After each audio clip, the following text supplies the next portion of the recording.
Welcome to episode 230 of the Overlook Hour. I'm your host, Clark Little. Along with me, as always, is the man over in the town of Oaks. It's Randy Michaelstad. Yes, sir, that's me. There was actually a sideshow apparently very close to our house last night, and I woke up to what both myself and my roommate thinks was a gunshot at like 1:30. A sideshow? Sideshow Bob? Yep, he was there. Yeah, and he was in a car. Randy, the gunshot is how the horses know to run. That is true. Now, Randy, this is the first time you've lived in Oakland for several years now. Yeah. This is the first time you've heard gunshots? No, not the first, but yeah. So that's bad. Randy, I lived in San Mateo, and I would play the game. Is this gunshots or fireworks? yeah, I could never actually tell the difference. So It's hard Now, to tell. the big difference here. Randy moved to Oakland. That means gentrification is working, and there shouldn't be any gunshots. Dude, hipsters can shoot. Guns are guns. Guns don't have a race, brother. I shot a gun once. I'm not a big fan. What kind of gun? Handgun? Shotgun. Shotgun? Yeah, at a gun range for friends' dual bachelor party. Whoa. You're shooting a shotgun at a gun range? Yeah, Randy, down by Slow. That's cheating. Okay. Is it? Where'd you think he was shooting? In his mouth? I'm just saying, like, you're going to go shoot with a single cartridge. Shout out to Kurt Cobain. That comes up later. Also joining us is who's normally not here in these intros, but for whatever reason is here today. Russell John Fisher. Hello. Yo. You have a microphone, you asshole. I was doing a bit. And Oksana Valeriana Osachi. Hi. Could we invite any more people? We actually have another person in the house. We kicked him out. Joining us on the show this week is writer, star. I don't know why it didn't say actor, but he's star in the film he's in. Writer, actor, producer Barak Hardley joins us on the show to talk about his film Spell that came out, I believe, in 2018. This is a film that we watched as we talked about it on the show. Jeez, what was that? A month or so? Couple months? Ooh, stall for me a little bit. I I think it was several weeks ago. It was at least a month, yeah. Where we talked about this film. We watched it blind watch on Amazon Prime, and we were talking to Randy about it because it just seemed like something Randy would have seen or talked about.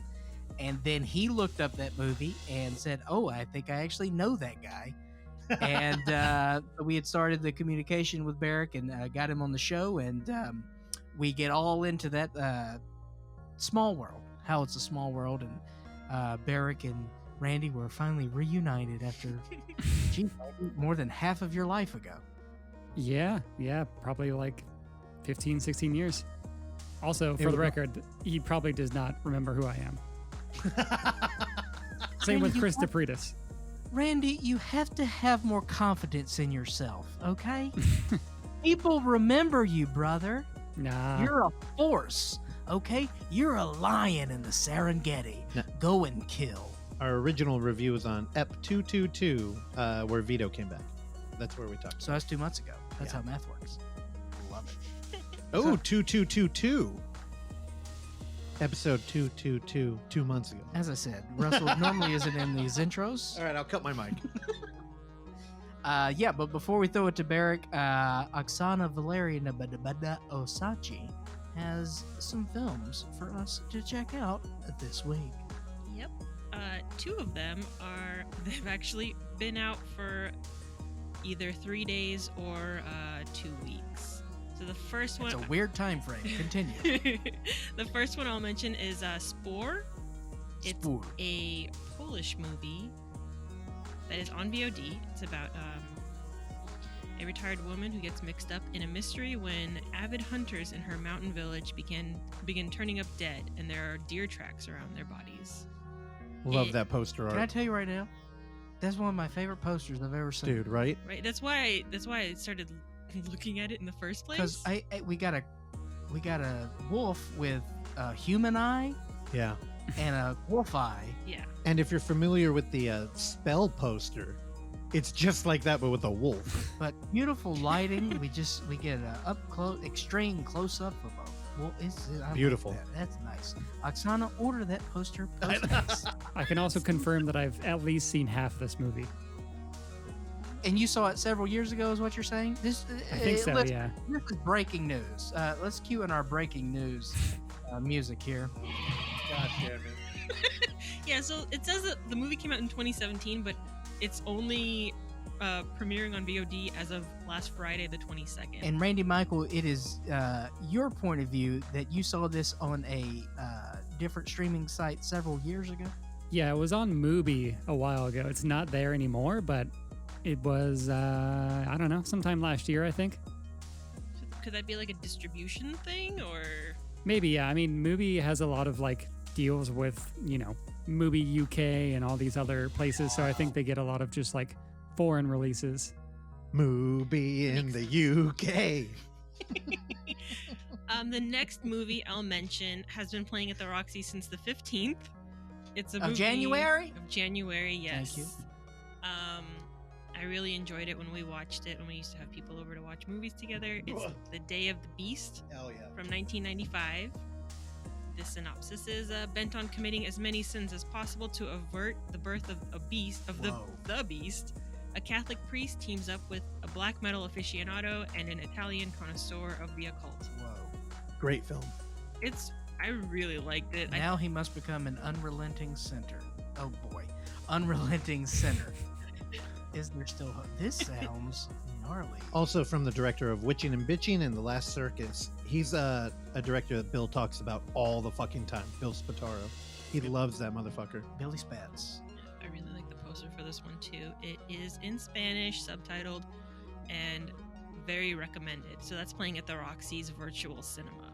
Now, Randy, to go back about the mysterious wolf movie that may or may not have been seen by 3 years ago, why did you only see half the movie? I think it was a situation where it's not the movie's fault, but I started it too late and I fell asleep. And it's over 2 hours long. So Randy, Exactly. I completely sign up on that. No judgment is passed on to you. If I start a movie past like 5 p.m., it's like, it's no good. Movie Pass. What? I heard it. Russell just found his Movie Pass card in his wallet that Oh, yeah. exploded. Yeah, I had a Costanza Are you wallet. Costanza? Yeah. Yeah. And then I was like, oh, Movie Pass. Remember that? He I was picked like, it up wrong, and it just cards Are you- shot out everywhere. Are you going to do the Ridge wallet? I would have, but Can you do it? Christmas came and I'm I got tell- like 5 wallets. Russell, I'm telling you, I tried to be a front pocket wallet guy, could not do it. I can't do it. I can't do the front wallet. Yum. I don't know. That's for nobody. Randy, Okay. where are you at your wallet situation? When it's cold, I generally put it in like one of my jacket pockets. Okay. What Get the is- fuck what out of is here. this bullshit? I'm not trying to sit on that thing all the time, but yeah, it's awkward in the front pocket too, so I just throw it in one of my jacket pockets. Now, when I'm in a crowded area, I'll put it in a front pocket. That's a paranoia cop thing. out. That's a paranoia thing. Can a wallet even fit in a front pocket? It's not great. I welcome a hand down my back pocket. All right, Again. I'm done. I'm Okay, done now. I have one last movie to talk about. It's not out yet. It will be coming out on I've seen it. Friday 29th.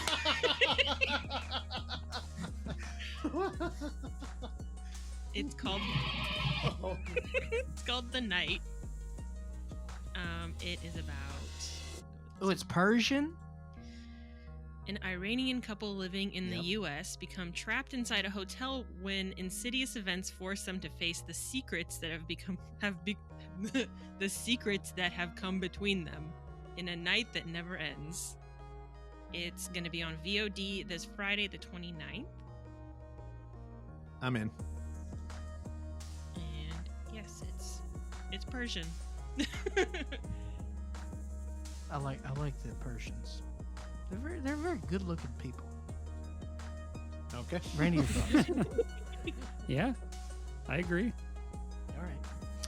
For any questions, queries, concerns, or comments, please direct those at podcast@overlooktheater.com. Stitcher, Google Play, iTunes, the other one. Find us, like us, comment, tell a friend, tell an enemy. It's not any of my business what you do on your own personal time. The Overlook Hour is available on Facebook as The Overlook Hour. The Overlook Hour is available on Instagram as The Overlook Theater, and The Overlook Hour is available on Twitter as The Overlook Hour. Find us, like us, comment, tell a friend, tell an enemy. Randy? I was hoping you'd throw it to Russell. The Overlook Hour is available on YouTube as the Overlook Theater. Nice. Y'all shit the bed this week on that, man. On what? You're supposed to have a nice little A bit. thing? Yeah. For the bit? Yeah. Oh, well, my mic's supposed to be off. I'm breaking the rules already. You bit the bed, dude. I bit the bed. That was a segment that we workshopped several years ago. You remember that? No. Bit the bed. I remember Kibble and Bits. Kibble and Bits is good. Kibble and Bits. That was the Creepy Clark show, Kibble and Bits. No, that's what I told Madeline when we went on a show together. I was like, look, you handle the kibble, I'll handle the bits. I think she said, ew. R.I.P. All right. Enjoy our talk with Barak. And for Russell, John Fisher, Randy, Michael Stat, Oksana, Valeria, Nabada, Osachi, I'm Clark William Little. Until episode 231, why don't you enjoy yourself?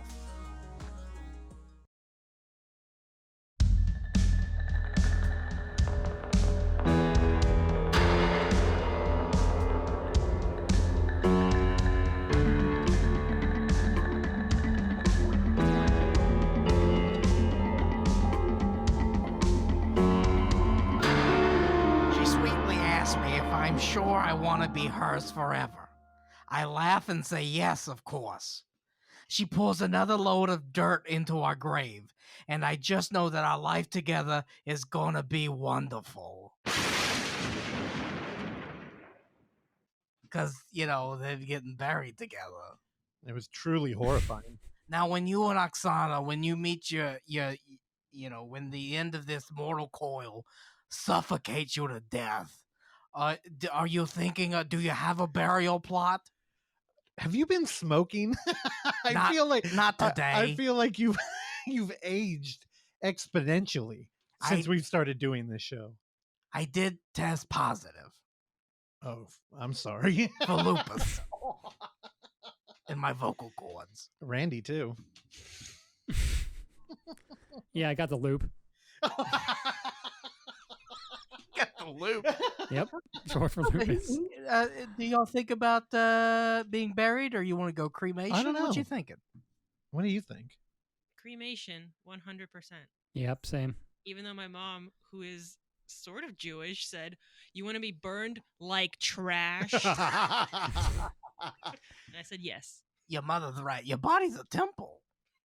But graveyards are a scam. Graveyards are a scam. Yeah. If you're thinking about investing in the things, I do recommend graveyards. Oh, that would be cool. Yeah. I've thought about applying at a mortuary recently. Don't do that. Why? Tough go. You know why? I'm being very serious with you because I love you. They make a lot of money though. You have no empathy. What? So wouldn't that help? You have to be an empathetic person. Nah. Yes. So what do you think? I'm gonna be It's a tough business. fondling corpses and shit? Like, I lack empathy. None of this matters. But you also have to separate that shit too. You just have to be professional. And you're not the most professional person. So If he's like a back of the house guy, though, he'll be fine. You're definitely a back of the house guy. wow. All right. What the hell's back of the house mean when we're talking about? You got roasted. We're talking about a mortuary? What the fuck is the mortuary's back of the house guy? The cremation. I burn the trash. You're the Kenny Rogers roasters back there. God damn it. Also, don't encourage the silent producer to talk on mic. That was a conversation we had and you went right to it. You set her up on mic this week. Well, that's on you. The idea is that if she needs to chime in, I understand. But do you understand that I am the maestro? I am the point guard. I set the pace. So if I see an open participant, that's where the ball goes, All baby. Right. All right. Well, don't make me mad. I'm the back of that mortuary house guy with no empathy. I'm surprised you didn't use pace car. There's nothing wrong with being a back of the house mortuary guy. Also, I was one. I was 15. Yeah. That's my first job. Okay. I drove the hearse. I had a buddy who was driving a hearse right out of high school. Yeah. And he was telling us, 2003, he was making $25 an hour. And we're like, dude, get us in there. Day 3, they're like, all right, time to prepare the body. And he said, okay, I quit. And that was the end of that story. Do you want to know how much I was making? My first job. I remember. It was the minimum wage. But you were working for your dad, though, right? I know, but I was is the first time I had gone through the company payroll. That my first check. I don't remember the amount, but minimum wage at that time in Mississippi. This was 2002, 2003. I'd say 2002. You're making $5.75. $5.35. Damn, I went over. $5.35. Holy shit! The minimum wage was $5.35. What was the name of the mortuary you worked at? It was Stringer Funeral Home. Can we try and pull that up? Is it still there? Yeah. All right, Randy. I don't know if you saw, but Oksana actually did the OBS thing or whatever. Third one, Oksana. Oh shit! So there is a video component that's kind of rough. I don't know. I wouldn't go to their actual website. I would try and look at their at the images. I don't know. That's $5.35. That's the new one. Let me see if they've got the old one. Go back to the other images. Dude. Okay, that's the one in Crystal Springs. That is the one where I learned how to make coffee. What? I learned how to make coffee in that building there. Out of the cremated people? Because I was Double filter, please. so you have visitations, also known as wakes. So Okay. people would come to the visitations at the funeral home a lot of the times, and I would just be there to babysit, even though I was 15 and I looked 11, so Yeah. I needed a babysitter. But I just to make sure someone was there while the family was there and friends viewing the body. So we ran out of coffee, and I didn't know how to make coffee, so I called my grandfather, and he walked me through how to make coffee so I could have coffee for the Did he degrade you? Like, you don't know how to fucking make coffee? No, my grandfather Okay. was a very nice, loving man who, unlike you, if he worked at the funeral, he would not be at the back of the All right. house. Yeah, I don't see. So I only cue that up. Oh, by the way, bye, Creepy Clark. Oh, yeah, I was waiting for somebody to tell me bye. So peace out. Was looking for this picture because I actually lived. I didn't live in the funeral home, Under it. but we lived in an apartment directly behind the funeral home, and we were on the second floor. The first floor was where they stored the coffins and the caskets. Oh, okay. Also, there's a difference between casket and coffin. Casket is, coffin is 8-sided. Oh, why? It's just how it is. Okay. Yeah. So when you say coffin is like what you think Dracula is in. It's got the 8 sides up at the top, Yeah. Yeah. Yeah, why? but the 6 sides. Is I that a don't know. money thing? It's like cost more money to I make a don't know. coffin? Well, I mean, look, man, the whole thing is a racket. You have Yeah. to know that. So, like, you've got all the cost with the burial, the plot cost, the headstone, the chemicals. Then you've got, the actual casket that you're being buried in. Then you can buy a vault where the casket goes inside the vault Yeah. to maintain the integrity of the actual casket. So, funeral costs can be exorbitant. But it's all dependent on what the importance of everything is. I don't know. I really want a tombstone. I think they're cool. It's kind of like you got a weird ego when you're like looking forward to that. Though. My father was strongly against cremation. Well, that's a religious thing, though, right? Well, also, because he had spent his life's work, Yeah. embalming and going through that process. So it's something that he held very sacred. So the fact that you would just burn a body just felt, just was not on that same line. I feel like it's symbolically more healthy. I don't know. I'm down Ashes to to creation. ashes. I just don't want to be cremated. What? I want to be buried. I don't want to be eaten by worms. I want to feed the earth. We've got. All right, so she wants to be cremated. You want to be buried. Uh-oh. Yeah, she gets her way. Jerry. You know how it is. Jerry.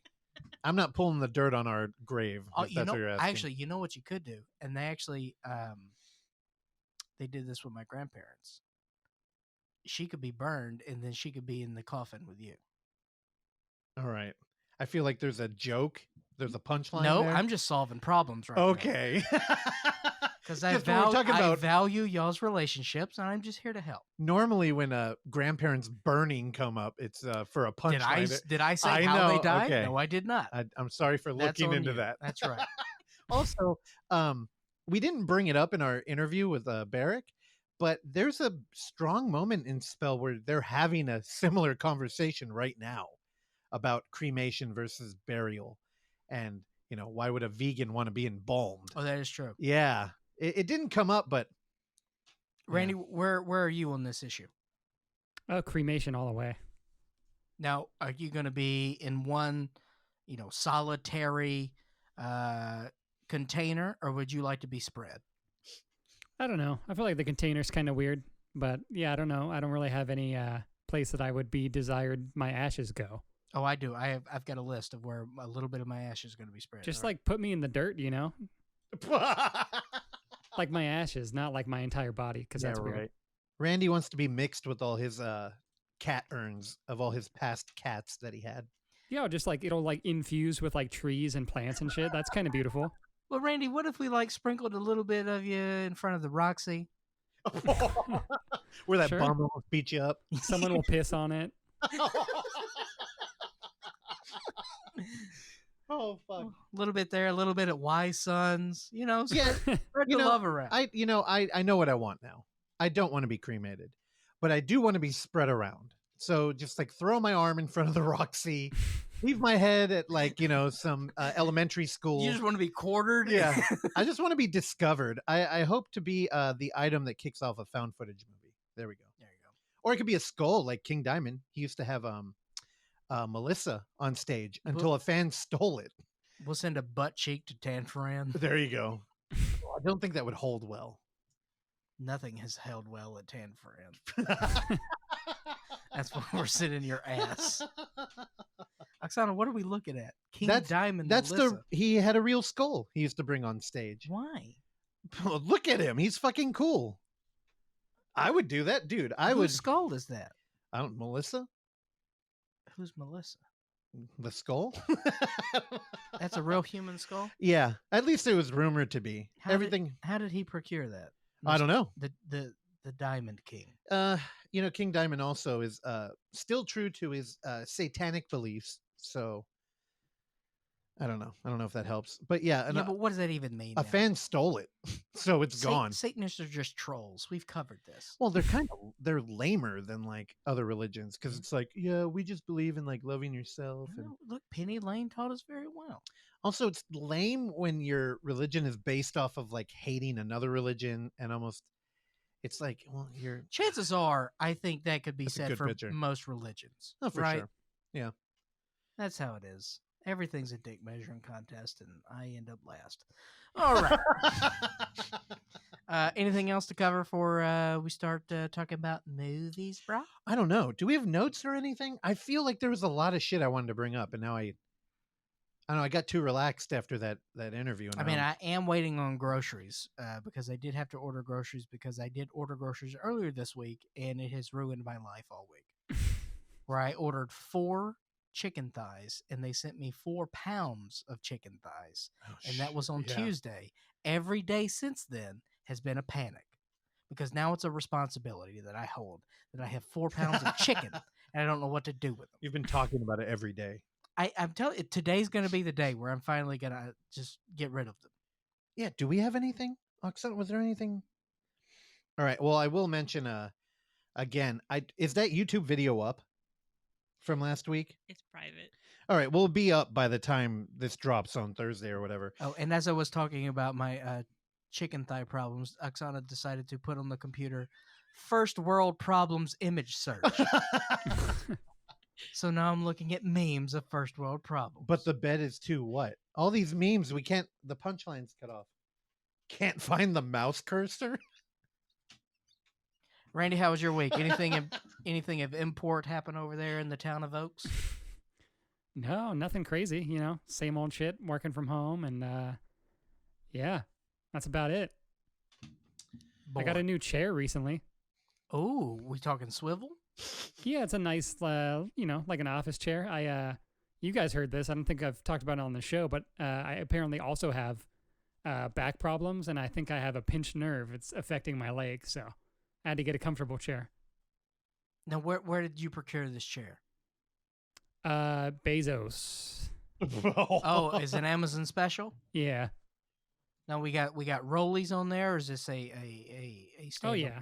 Oh, it's got wheels. It's on wheels, baby. Do you have hardwood floor? Or you got carpet in there? I got carpet in my bedroom. I think room would be 15 degrees colder if I had hardwood. 15 seems high, but It gets really cold. it does get cold. Yeah. Weird. Cool. But yeah, that's about it. You What know, color is that carpet? nothing exciting. I don't know. It's white, gray. Do you like the chair? Did you have Yes. to assemble the chair? Yes, it there was assembly required. I thought it was going to be much harder than it was, but yeah, I just threw something on the TV and made the chair, and it took like an hour. I'm gonna tell you right now. When I was home, I was right in the middle of Christmas, and I was there helping out with the kids, building their Christmas presents. And my 16-month niece, they gave her a little Tykes car. The obligatory little Tykes car that you have to make. You've seen the little coupe thing. Okay. I'm gonna tell you right now. I have never. There's been fewer times where I've been more angry building a little toy car. It doesn't take much for you. It is horrible. It really doesn't. You build it. Look at that death trap. Look at that. It's like a Flintstones car, right? Where you're Yeah. like walking. That's exactly Yeah. the car. Yeah. It spawned from the seed of Satan. That thing. I don't know. When I'm struggling putting together like an IKEA piece that's of cool. beautiful furniture, I always feel like good about it. Like I like it. I feel like I'm doing something. I hate assembling things. Like, dude, Oksana ordered a damn solar powered light for our porch because the one out there doesn't work. Yeah. And I installed it last night. I had fun. It was pitch black out there, and it was a struggle, but I don't know. I felt good after. The problem was it wasn't motion censored, so it just is on all the time. Yeah. I don't even know why they designed it that way. It looks good though. It's a good spot. Yeah, but I kind of hate that it won't turn off. Well, we get it. Bitch about it. I don't know. I'll tell you this though. I don't know why, but like with cooking and stuff, I'm down for that. I'm okay, and I allow myself room for mistakes. Yeah. With building stuff, it's different. I don't know why, but I know that I'm not good at it. But I immediately put all this pressure on me to do it because I'm a fucking man and I'm supposed to be able to build shit. Yeah. And when I can't, I just get angry and then it sits there. You're better at cooking a steak than driving one into the ground. Oh, nice. Randy, write that down. While bringing that back. Actually, don't write it because steak is spelled two different ways and it doesn't translate to this word. It's better spoken, which is the correct Reno, which it was brought. Drive a steak into a coffin. Nope. Which is where the vampires You live. went too deep. I brought in geometry. C+. I'm just enjoying this because right before we started recording, you're like, this is going to be short and quick. And let me see. How long have we been 10 talking? minutes. We've gone 20. All right. Randy Michael. Yes, sir. It is time for you to talk about a movie or two movies. Hopefully no more than two movies. We'll see. Oh boy. Here we go. Yeah, the first one I actually watched right before we recorded last week, but didn't have time to put notes together. But it's called Scotty and the Secret History of Hollywood. What? Yeah, I caught this on Canopy. I believe it played at the Alamo like in 2018 and was kind of interested in it. It's based on and features Scotty Bowers, who wrote a book called Full Service, which was essentially about his life, kind of his early life, and then when he moved to Hollywood, when he was rather young. So he was a Marine, and then he moved out to Hollywood in like 1946 to get a job at a gas station. And one day Walter Pidgeon comes in. Self-serve? I don't know, actually. It might have been full service back then. Yeah, he's doing the pumping. Yeah. I don't like the full service. It makes me very nervous. Nope, don't like it. I kind of dig it, but yeah, it's weird when you come across it. Of course you dig it because you're a blue blood elite. You understand? But yeah, speaking of blue blood elites, Walter Pidgeon comes in one day, an actor of the time, and kind of makes a pass at Scotty and pays him $20 for a sexual encounter. Oh. Yeah. And then this kind of opens up Scotty's world into Hollywood, and the gas station which he runs essentially becomes like a meetup spot for, famous people who were not out at the time to have sexual experiences with other men, other people from Hollywood. Scotty was in a lot of these situations as well, and he really became like just this dude that everyone knew in Hollywood. And then I think a couple years later, he eventually, just got in tight with a lot of people in the industry, and he just became like a bartender at like all these Hollywood parties and stuff. And so he released this book, I think a couple years ago. And then, someone made a documentary about it, and then it follows him now. Now he's dead. But when they were shooting it, he was still alive. And he's sort of become like a hoarder. He inherited a house from somebody that he had a relationship with that was like in the industry. And he just has like all this stuff and like all these like, newspaper clippings, but he also just like hoards random other shit. So it's like kind of sad to like see like what was happening to him now, like sort of later in life. But it was rather interesting, just like slice of like Hollywood history that, we've heard like Cary Grant was like gay and stuff like that, but there's a lot of other people that come up in this. And it's a rather interesting documentary, and if you got Canopy, it's on there. So it's salacious. It is, yeah. Hold the crumb. You got some flack from some people for releasing the book and for the movie, but he himself, during the time that it was happening, kept everything like very secret and never like blew up anyone's spot, and he kind of waited for everyone to die before he like wrote anything about it. So we got Cary Grant, the most overrated actor of all time. Who else we got in there? I can't remember a lot of the names, but there was a ton, and a lot of people that, I hadn't really ever heard anything about. But yeah, it's interesting. All right. So you can watch this if we have a library card or some shit. Yep. I don't know. It might be streaming elsewhere too, but I caught it on Canopy. And apparently Luca Guadagnino is my boy Lucas Guacamole. He's set to direct a film adaptation of this, and Seth Rogen and Evan Goldberg are writing the script. Oh, what in the what did you just say to me? That's how you get an Oscar now. We got a Seth Rogen Lucas Guacamole combo? Oh, apparently, yeah. I don't hate it. We'll see if it ever comes to fruition. And so who's going to play? Timothy Chalamet's going to play the guy? Maybe. 100%. That little twink, he's all over it. Wow. But besides that, I got a link to a movie from Madeline, because she knows that I'm into Keith Paulson, who's in this movie called We Are.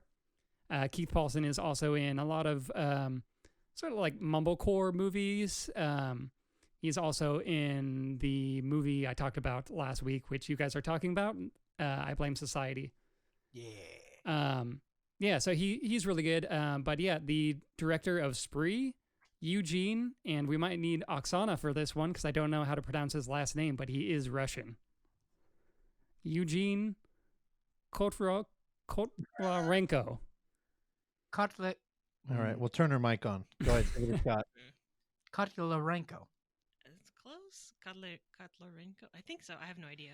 Come on, give us the accent. Do it. That sounds close enough. She's not trying. Yeah, do it so Russ can get hard.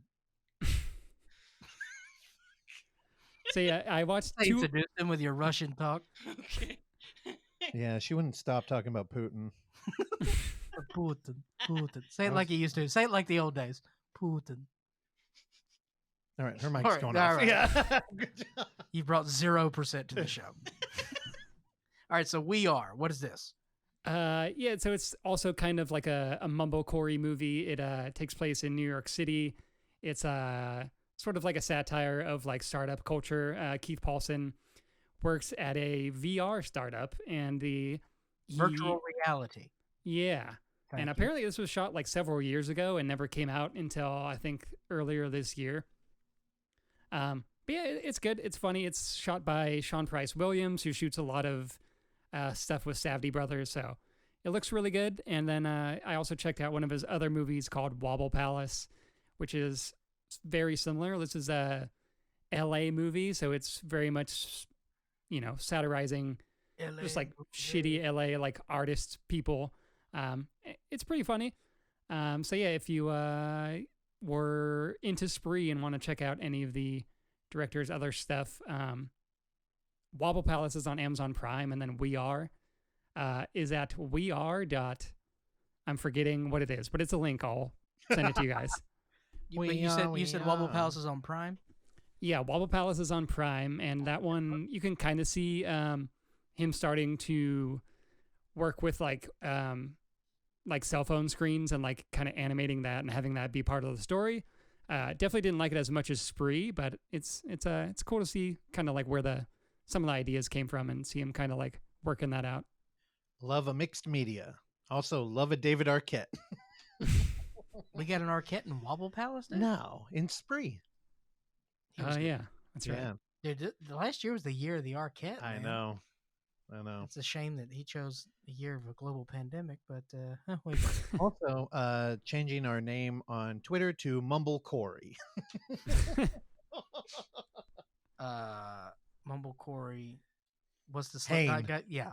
No, what's the Slipknot guy's name? Corey Feldman.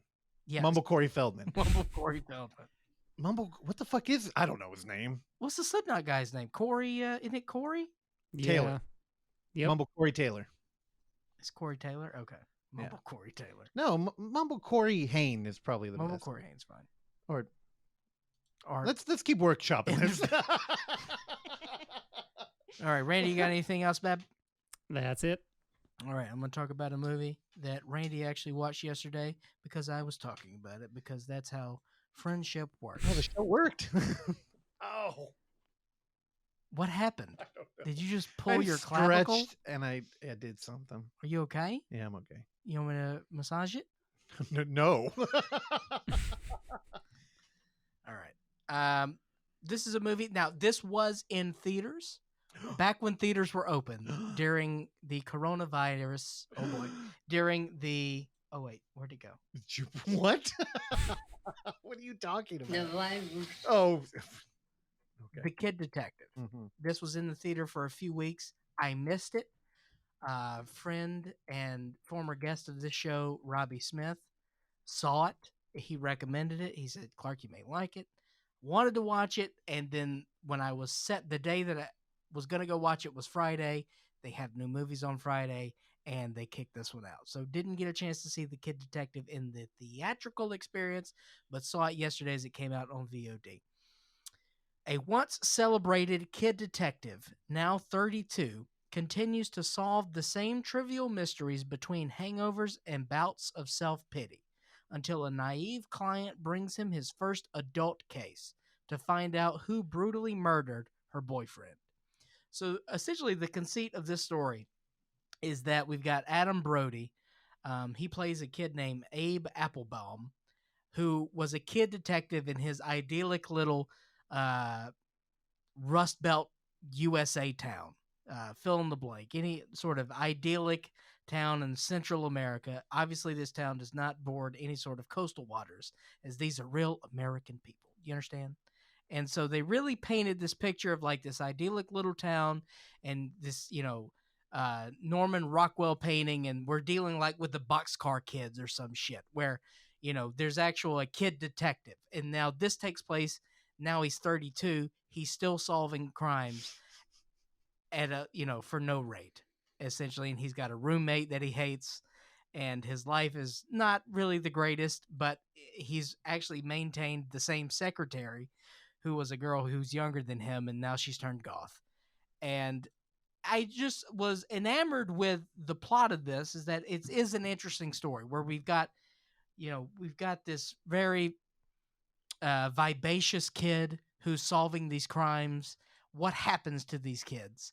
And so it's an interesting story from there. And but the thing that makes this movie interesting is that the tone of this sort of caught me off guard, where I kept kind of wanting it to go more into a jokey area, and it never really did. Now there are jokes, and Adam Brody does a great job. Honestly, I think this is one of his best roles he's had in a long time, and where he plays this sort of downtrodden, misanthropic guy who was at the mountaintop solving these crimes and now is kind of looking for purpose, and now sitting in his lap is this girl saying, hey, my boyfriend was actually murdered and stabbed 17 times and the police aren't doing anything about it.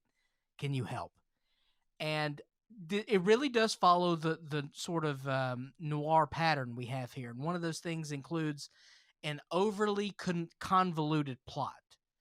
And the kid detective does that, where frankly, at the end of this, I don't fully understand everything that happened, where it sort of does circle back to stuff back from his childhood. So a very interesting movie, and I really like how things were done, and it immediately sort of warranted a rewatch, because the whole time I was watching it, the tone, it just caught me by surprise. And sometimes, do you understand that, where you can't really catch up to it because you kept thinking it was going to go one way, and yeah, so that sort of clouded me, but I was really on board for this movie. A rewatch at 1:40. I can rewatch an hour 40. Yeah, it's not that long. It's a good watch. Randy, what did you think of The Kid Detective? It was good. It's pretty fun. Yeah, I was definitely didn't know what the tone or the vibe of the movie was going to be. It's very different than that Rian Johnson movie Brick, but it kind of reminded me of just like a high school noir, and kind of like, just a fun, like, different type of riff on like a noir story. So yeah, I enjoyed it quite a bit.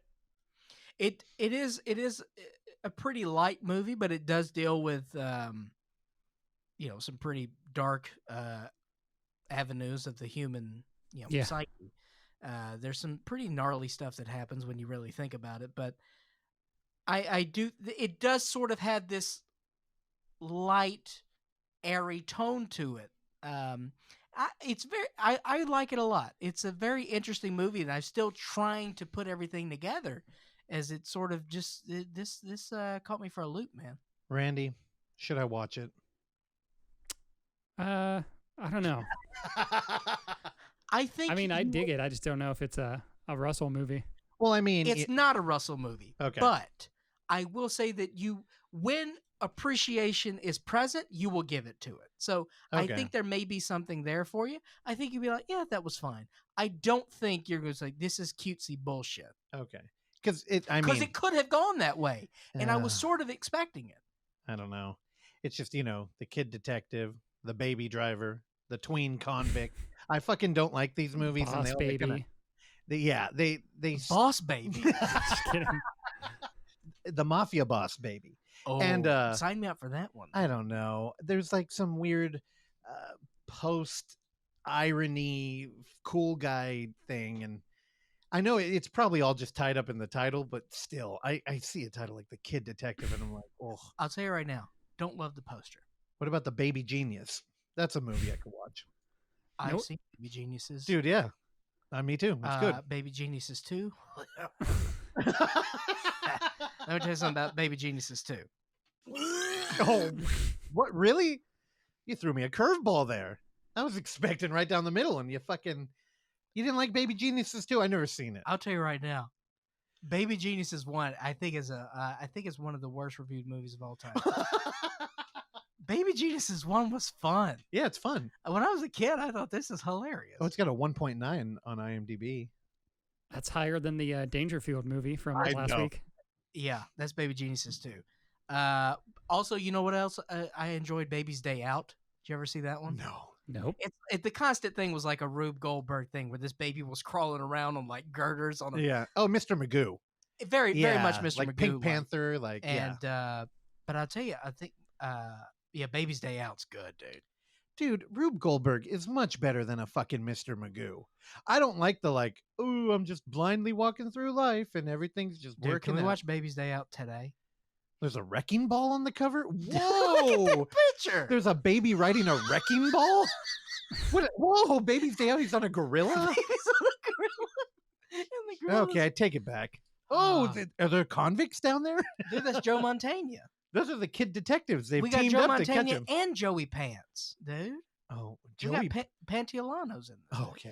I'm like Joey Pants. You Who don't know fuck is- Joey Pants, dude? No. Come on. Oh my God. Baby's Day Out. Baby's Day Out is great. Oh, dude, we got a double build Baby's Day Out and Dunston checks in. Dude, Dunston checks in was good. Ed was also good. Did you ever see that where No. the monkey was playing baseball? I thought with, Ed was a horse. That's Mr. Oh, Ed, that's his bro. last name. That's My Mr. bad. Ed. Yeah, Dunston checks in is good. And then Mousetrap. Oh yeah, I know. that one. Mousetrap was also great. These were all movies that I would play in the movie store because we could only play G or PG. And Yeah. I would choose those. Except my manager, when she was there, back before I did manage the store, she played Reno 911 Miami Oh. Hell yeah. and Open Water. Oh, I thought of a thing. PG. Psycho Goreman is out, and I know in that interview, in that very tiny interview, we talked to Steven about having him back on. We're working on that. It's actually going to happen. And if you haven't watched it yet, watch it. Yeah, there's a thing that we should have mentioned in the beginning. No, we mentioned it last. We mentioned it. In the I intro know, but last week. I like it when podcasts talk about like the guest from last week. Like, I don't know, because as a viewer, or as a listener, it's like fresh with you, and then you're on to the next thing. I don't know. Give me a little nostalgia. Well, look, the tide goes in, the tide goes out. I know. You know what It's I very mean? depressing. All right, so Randy did mention this earlier, and I believe you talked about this last week, yeah? Yep. Okay. Well, we saw it finally. Because look, Randy's been talking about it. Madeline's been. That's a telling us to world watch this record forever. time. 1 week. Yeah, true. That's amazing. We turned around and watched it like right away. That is true. Yeah. Randy bought us a movie that is But- on a shelf right now that We watched that. we did. Oh, not the new one. Randy got us another one. We got to watch that one. No, because this summer he got us the what's that movie called? I don't even remember. With Adam Pearson. Who?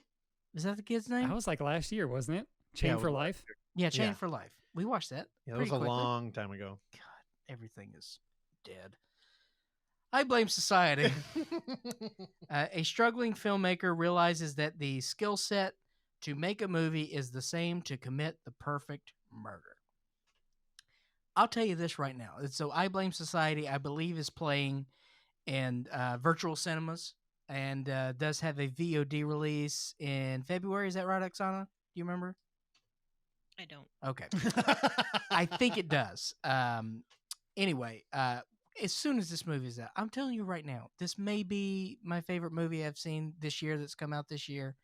I loved I Blame Society and now we have not talked about the other movie that we immediately wanted to compare this to, but there's a certain movie that is out right now that is getting a lot of praise. Are you gonna tiptoe around it, or you could just? Called Promising Young Woman. I don't think any of us here were that taken by that film. That's a separate I conversation. actively don't like it. There, Randy, I'll just go where back. are you with Promising Young Woman?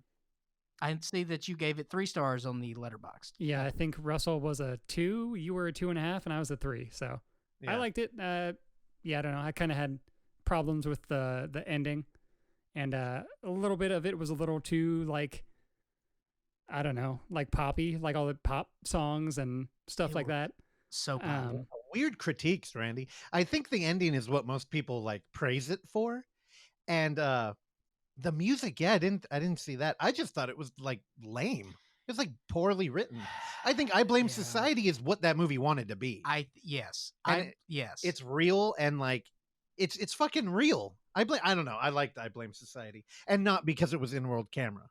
Although that definitely, yeah, I should have given it like a 5 for that so. reason. I Blame Society is written, directed, and stars Gillian Wallace Horvat. Is it Gillian or Jillian? Because I know that G can go both ways. Randy, can you provide any context? I think Jillian, but yeah, I think it depends on the person how they pronounce it.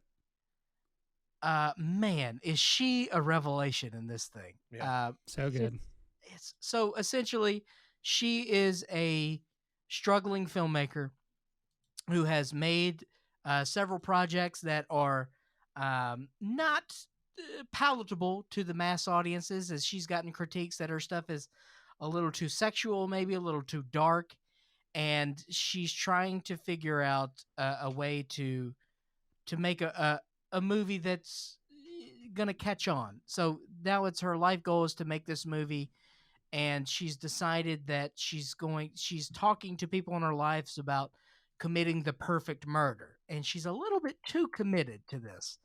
And then she slowly devolves into actually committing these murders and being very good at them, and getting a little too cocky for her own good. And just to see her go down this, from our perspective, de-evolution, but in her perspective, evolution into becoming this perfect serial killer, is it was so much fun to watch, and I think that the script is beautiful. Russ, jump in here. Like, yeah. Well, last week I talked about Snuff, the movie that all of Instagram hated, and most horror fans do. But I found value in talking about its role in snuff fiction and its kind of growth as an urban legend in American film culture. And I would say that I Blame Society is a perfect uh, role reversal here, where snuff fiction is usually kind of a it's kind of like one of those patriarchy narratives where it's like, men abusing women for the entertainment of men, other men. And this film, she completely robs men of that power. There's a beautiful line in it where she's trying to get her boyfriend to be intimate with her on camera, and she forces him to do oral. Yeah. And he's like, well, I could do more. And she's like, I don't want your penis in my movie. And he's like, why? And she's like, because I want to watch it. Like, it's got to be things that I want to see. And I'm like, dude, it's perfect. She really embodied the power that comes with that kind of thing. And she doesn't glam it up. That's the thing. She's flipping a narrative that's ugly, and it's shitty. You know what I mean? Like, Yeah. it's not cool that snuff fiction is about men kidnapping, hooking women on heroin, and then, abusing them for pleasure. And her movie's not really that either. And she doesn't really get it. And dude, it just felt so real. And like, it felt very personal too. Like, Mhm. she's not afraid to be a real looking human on that fucking screen. Oh man. And I think some of the angles actually play up like her quirks. And dude, And obviously, and honestly, I think that is what is so endearing about this movie and refreshing. Because to compare that with Promising Young Woman, we've got Carey Mulligan, who again is a fantastic. she's good in actor, it. Yeah. and she's great. But her character Yeah. is canonized, Yeah. and she is this in the universe of that movie is this infallible martyr, where we don't get that with Gillian's God, Gillian Jacobs has ruined everything with Gillian Horvat's character. We're it's real. Yeah. We feel her mania. We feel everything that she's going through, and it's so much better. Well, even just doing the thing where a sexually liberated woman, there are that can go wrong in like a weird, like, egocentric kind of like, oh, look at me, girl power, right? And it's like, it's so confronting in this movie because she don't I mean, lightly spoiling, she plays with these dudes a little before are we spoiling this movie? I don't want to do it too much. Do not spoil. Yeah. And she handles everything correctly, and it feels, I don't know, honest. I don't know, I had to back off of what I wanted to say there. But I fully endorse this film. And she even embodies the benefit of making an in-world camera narrative where the creation of the movie gets to reflect its editor. And through every cut, through every frame, it's, in tune with the story she's telling. Where a lot of the times you can see when somebody didn't really think about the way they were going to tell their story, the camera can it can tattle on them. Yeah. And it's like, well, why would they film that? Like, they wouldn't film that. And clearly it's because you're a director and it's not the character doing it. In this movie, there's not a moment in the film where it is any question that she's behind the camera. It's everything she wants on film. Oh, 100%. And also, last week I was talking about how the cover is so off-putting, that poster. And who was it? We were talking to somebody, and it's like, why is she dressed like Velma? And I'm looking at it now, I'm like, oh fuck, she is. It's Velma. Yeah. Huh. Hey, I don't know. That fucking poster. I mean, clearly that poster is a message. Like, that's a bait and switch right there. You come in there and you're like, oh, we're gonna have like a fun time, or we're gonna do something with like a strong female lead and also that is a phrase that comes up and wielded like a weapon in this fucking movie, and I love it. But it's true, and they own it. And I imagine the type of person to be pumped to see that movie with that cover, and then coming into that film. Oh yeah, it'd be confronting. No, dude, I really liked it. It's fantastic. And we've got Keith Paulson, who Randy mentioned earlier, who was in. He wears a shirt that Randy we had to Google. I had to Google. Really? And I was like, oh, Final Cut Pro. I was like, okay, this is a nerd. Yeah. There's some good like in jokes to like just movie making and shit in general. And it took me a while to realize what his shirt was, but like 45 minutes into the movie, I just like had a laugh to myself. Now, all right, I'm not going to spoil anything. Please do not. I will tell you, I didn't love the ending. And really? I do. I loved the ending. It's a tone thing, though. Okay. I like to end with a fucking period and make it like definitive. That's a period. Well, yeah. Yeah, it's the ending. If when everybody out there watches this movie, just I don't know, message me on Instagram or something. It's Lord Battle. We never plug our social media on here. My argument to that is that it's the same thing like with The Witch. They go for the gusto. Okay, I look at it more like Tusk, where I'm like, oh, you pulled the carpet on it. Like, I feel like you should have doubled down when you kind of like winked or, you know what I mean? You don't like the ending of Tusk? No, that's the thing I hated. And it's not I not like the beginning or the middle. I hate the beginning of Tusk is what makes it awful. No, I like I hate the very beginning. The comedy in Tusk. Wait, we can spoil Tusk. Brutal. The comedy is terrible. But I'll tell you, the horror elements in Tusk are fantastic. When it's like kind of like a rip-off Saw, I thought it was working. When Tusk works, it crushes it, man. And then you get John Depp on camera, and it's like, oh God, I forgot about Johnny Depp. Don't worry, he's getting beat up now by his ex-wife. So. Yeah, that part was pretty brutal. Karma found him. Also, we did survive. What? Yoga hosers. Oh, I thought you were gonna say a brown recluse. They mentioned that fucking spider like 48 times in that I'll tell you movie. right now, I would take my chances with the brown recluse than watch Yoga hosers again. Whatever happened to Moose Jaws? Is that still coming out? I out? think that got canceled. Which I would do Moose Jaws. I would have done it. I like to whip myself when I feel like I've been doing immoral things, and I got through Yoga hosers. I can make it in a.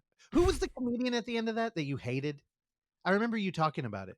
There's like a bit at the end of Yoga hosers where you're like, dude, that's just that guy. Oh, no, I don't hate the guy. Okay. But it was just no. So also Kevin Smith, he's got to gain weight. I hate the fucking mummified Kevin Smith. Oksana, can you go back to the International Movie Database Randy, page am I wrong? for Yoga hosers? I fucking hate looking at skinny Kevin Smith. Go down. I can't think of the guy's I don't know. name. I'm all for it. He's trying to get healthy, you know? He had a little incident or something, didn't he? Were you humming over Randy on purpose? Go to see full cast. Ralph Garman. Yeah. So Ralph Garman does impressions. So the end of that was just a, hey, here's your free platform to plug in all the impressions that you do. He does them for a living? Yeah. He's a nice guy. It looks like he's having fun.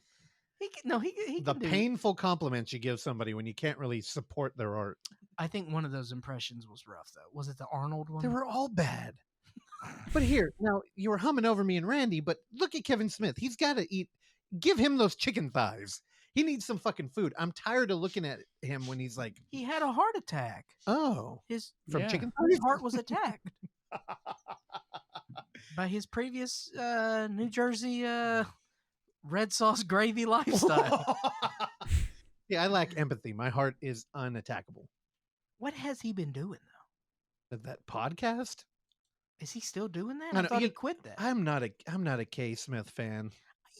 I'm more of a K Stew kind of guy. Hell yeah, same. Oh boy! All right, I wish we had never. Clerks 3. Oh, you love that shit. You look like a Mallrats fan. I've never seen Mallrats. Really? Never seen Mallrats. I do like Clerks. I don't like. I didn't it. hate Clerks 2. Oh, I did. I get it. I was offended by the walking bit. Oh, it's a movie about walking. I just wanted to fucking choke him out. I'm like, you're supposed to be a nerd, and you're talking shit on Tolkien now. Okay. Yeah. Fuck him. I don't know. I enjoyed the walking thing. Of course you did. Because fuck. I mean, that joke. LOTR, dude. That joke is for the Entourage crowd. Yeah. Yeah. Yeah. Fuck. Okay. All right. So What are we talking about? we wish Kevin a lot of luck. Although Rosario, I like her as a Jedi. What a beautiful woman She's is. so good at that. Unfortunately, she's married to Cory Booker, Mr. Wet Blanket. Oh, Mumble Cory Booker. I love a Mumble Cory Booker. God, she's very good. She's also, I mean, look at that. What a beautiful All right, woman. change it. He took one of those blue chews. I don't want him getting all crazy. I did not. It takes 4 of those. To do anything. That's what happened to Kevin Smith. He had to stop eating. God, blue chews, man, it just makes my face red and I get tired. It's not even the correct color. No, the blood. I need like a little sheriff inside to say, "Hey, blood goes down here, not up here." Wrong head. Oh, yeah. Okay, there you go. All right, Russell John Fisher. Serenade. Oh, what Yeah, I just don't know. happened there? I wanted to be dramatic. Serenade us with a movie review as I try to figure out what's going on with my Instacart I order know. as I've just received. It turns out your shopper can't complete your Instacart order. We're out of chicken thighs. We're working to connect you with another shopper right away. What And we'll the- let you know when your order is in progress again. That was 28 minutes ago. Oh my Have God. not heard back. All right. Do you want to wait? Russell, the floor is yours. Well, my movie, I have a direct dialogue I want to have with you. I really just want to pose a warning to you. To me? I want to say that you are banned from watching this movie that I covered. Oh, you know the challenge. No, and you know what? accepted. I should learn from that because last week I did that to somebody else and they're like, no, I'm coming over. Again, I should be watching that Ghost trilogy. I talked about like, oh, I want to stick to a thing in the box set. And it is daunting. I really want to come into that movie. I think it's called what? Memoirs of, I can't remember. Acacia. Murder. One of those. And I'm going to pick that up next week. Go ahead and make a note, Oxana. I'm doing that for sure. You don't actually have to do that. But this week I stuck with an Asian theme. We're out of Korea and, or we're not in Hong Kong either. Yeah, we've been covering a lot of Asian cinema. Shush, yeah. And now I am in Japan. And we're going back to 2013, where apparently I have found the Harmony Korine of the Japanese filmmakers. Oh, boy. This movie Is that girl drinking a mayonnaise bottle? from 2013 is called Sunk into the Womb. Do you know it, Randy? No. All right. I thought you might have. Robbie Smith, who we mentioned earlier, probably will know what this is. IMDb calls it a crime drama thriller. Love it. Yet I found it on Reddit in a J-horror subreddit. Reddit Russell. Let me tell you a little bit how I got tied up in the J-horror subreddit. Give it to me. I'm also in a horror subreddit where there's a chat function which has not produced a single fruit. And don't go through those images anymore. There's too many spoilers in there. And every now and then I'll get like what appears to be a text message from a screen name on Reddit, and it'll just be like, "What's up, guys?" And then maybe like an hour later, somebody will be like, "Hey," and it's just there's nothing there. One day, somebody said, "Hey, I made a new subreddit. It's called J-horror. So if anybody, if you're a Reddit fan, come join me. I'm Gothic Lord Battle on Reddit. Silent J horror. Yeah, silent J-horror Thank you so much. and violent J-horror. Oh, Ooh, there we go. And Randy, your turn. I got nothing. Thank you so much. okay, all right. And somebody said, "Man, I just watched this really fucked up movie, and it's on Amazon Prime." I said, "Good enough for me, right?" And last night, it was midnight, and in my head, I was like, "Well, I should do the the box set that I was going to cover. And I'm like, I can't do that right now. Then I was like, well, I should watch the movie that Randy bought us so that I don't feel shamed on the podcast. I went, that's 2 hours long. I can't do that. I went, well, there is that one disturbing movie that I have. And I went, yeah, let's do that. And I went, you know what? Oksana's coming in with me blind. No, So- I don't know the picture you're about to paint for us. All Mhm. I know is that I went down to the kitchen this morning to cook my morning ritual waffles. Yeah. Which I do.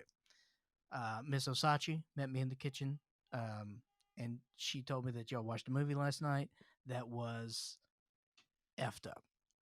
Yeah. That's all I Very know. upsetting. So how do I want to approach this? How do I leave? Randy, I do want to recommend it to you. Clark, I want to ban you from watching it. Why is what is this now? It's a film. Well, because this is some bullshit. The style, the way that the film is presented is very German New Wave, and it's a very confrontational frame that we see this film through. Now, it's about a family in Japan. Love it. And we see a very pretty young mother raising 2 children. Yep. Keep talking. And we learn early on that there's some turbulence with the father, as within the first 15 minutes always is. He's gone. And one of the things that's very striking about this film is everything. 90% of the movie, it appears the camera's on the floor, and it really gives us the we're seeing everything through the eyes of the children, kind of like we don't ever do a POV thing. But if you can imagine a child coloring on the floor and her mom cooking. Now, the camera doesn't chase the action at all in this movie. And everything we see is within the apartment. So whenever anybody goes to work or anything or comes back, we don't follow them. And there's very little dialogue in this. And we spend a lot of time with the children.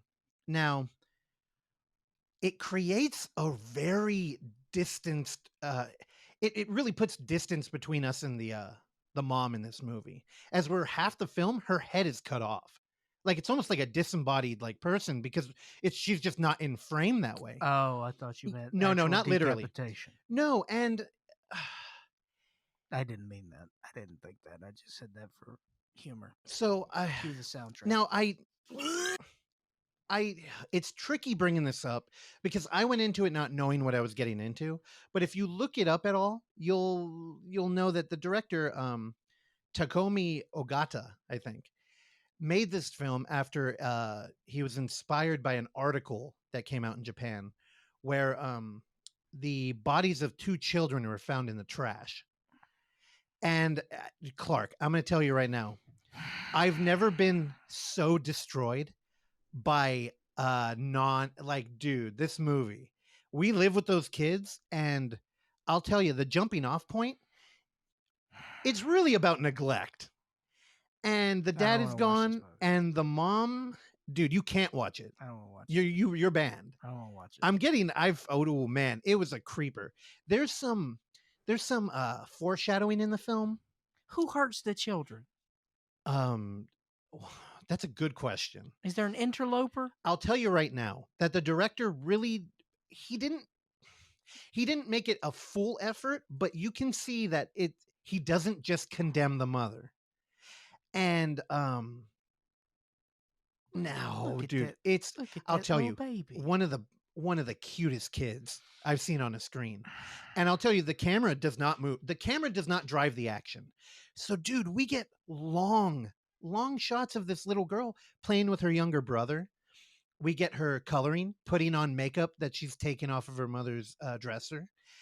And then we also get shots where she's in the closet drinking ranch because her mom hasn't been home for 3 days.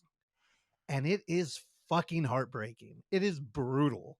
But it's also like, dude, I don't know. It's a movie that needs to be watched.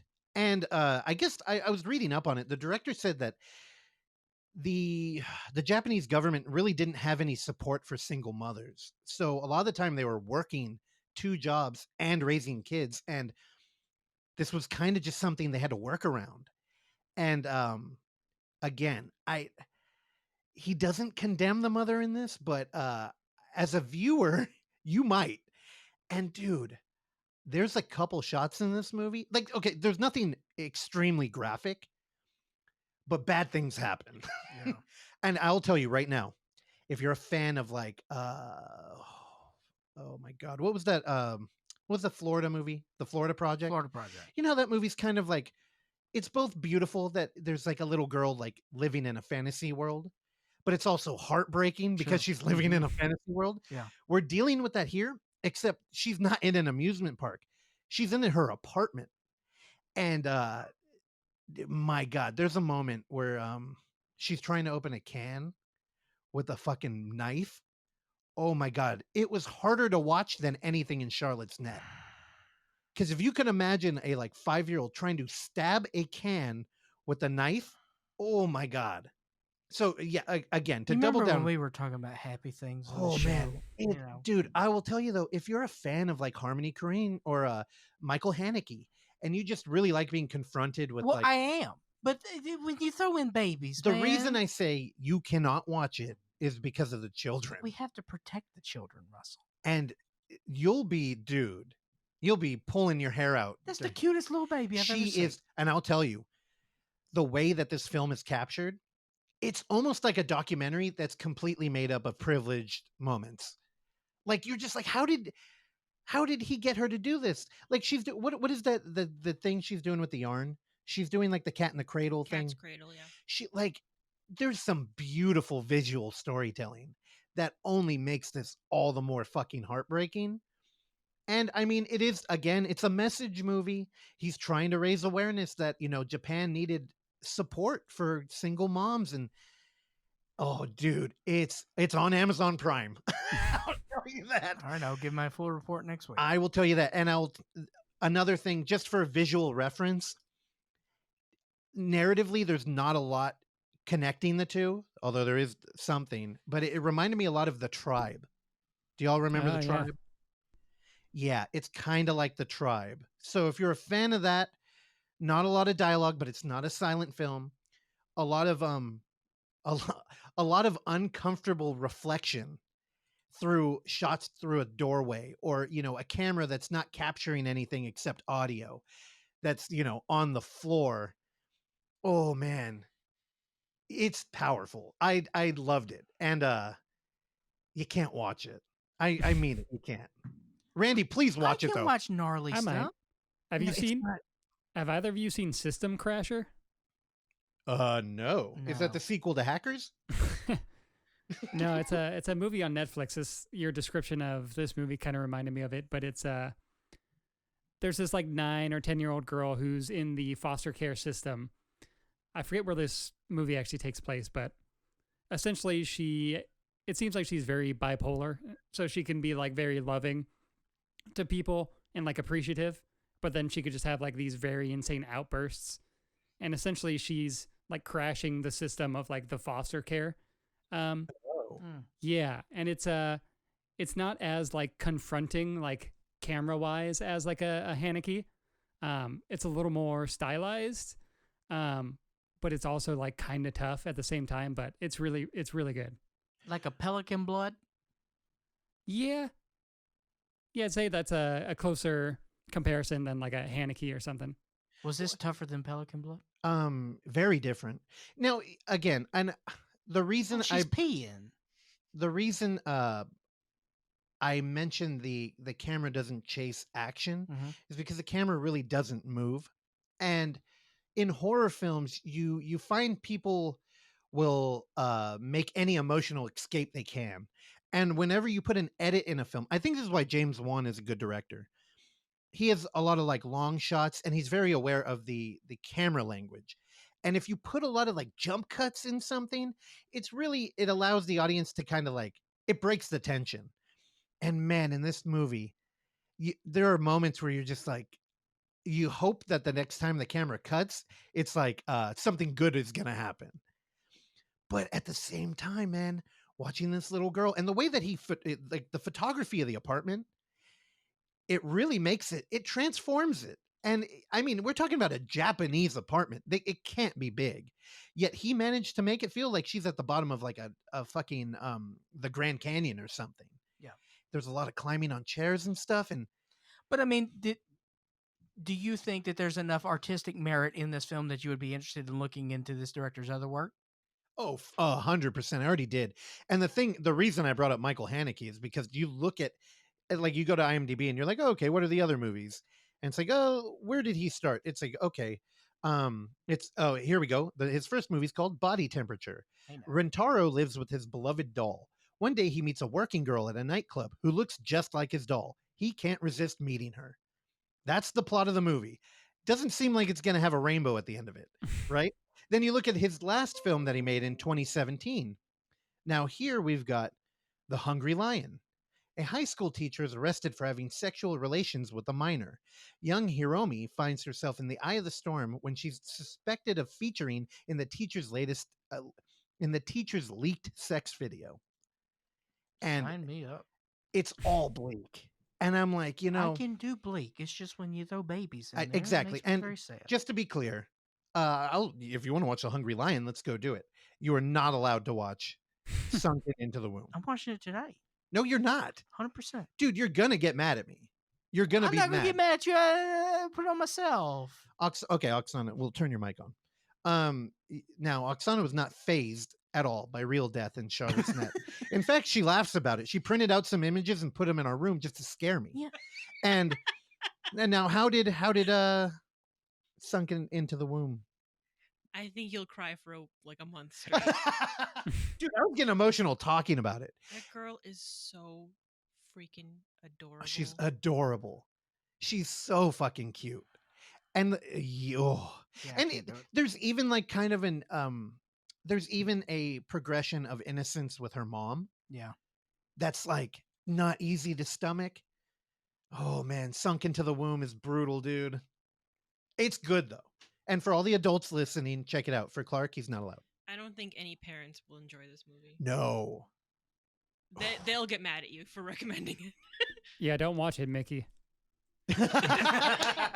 I imagined Mickey hearing that when I was writing down my notes of what I wanted to talk about.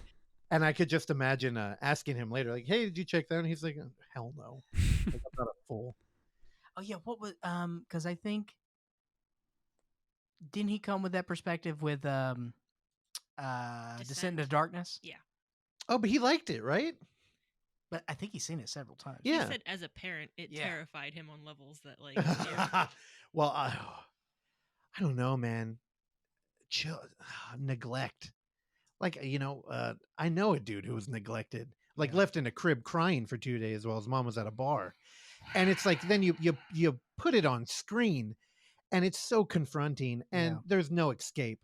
I mean, look, I get it. And it's, I'm not trying to condemn the film. Like I think this is something that needs to be addressed. Oh yeah. I think that's one of the things, one of the beauties of art and film is that we can, talk about these things and bring them as a social engagement. But this shit is tough, man.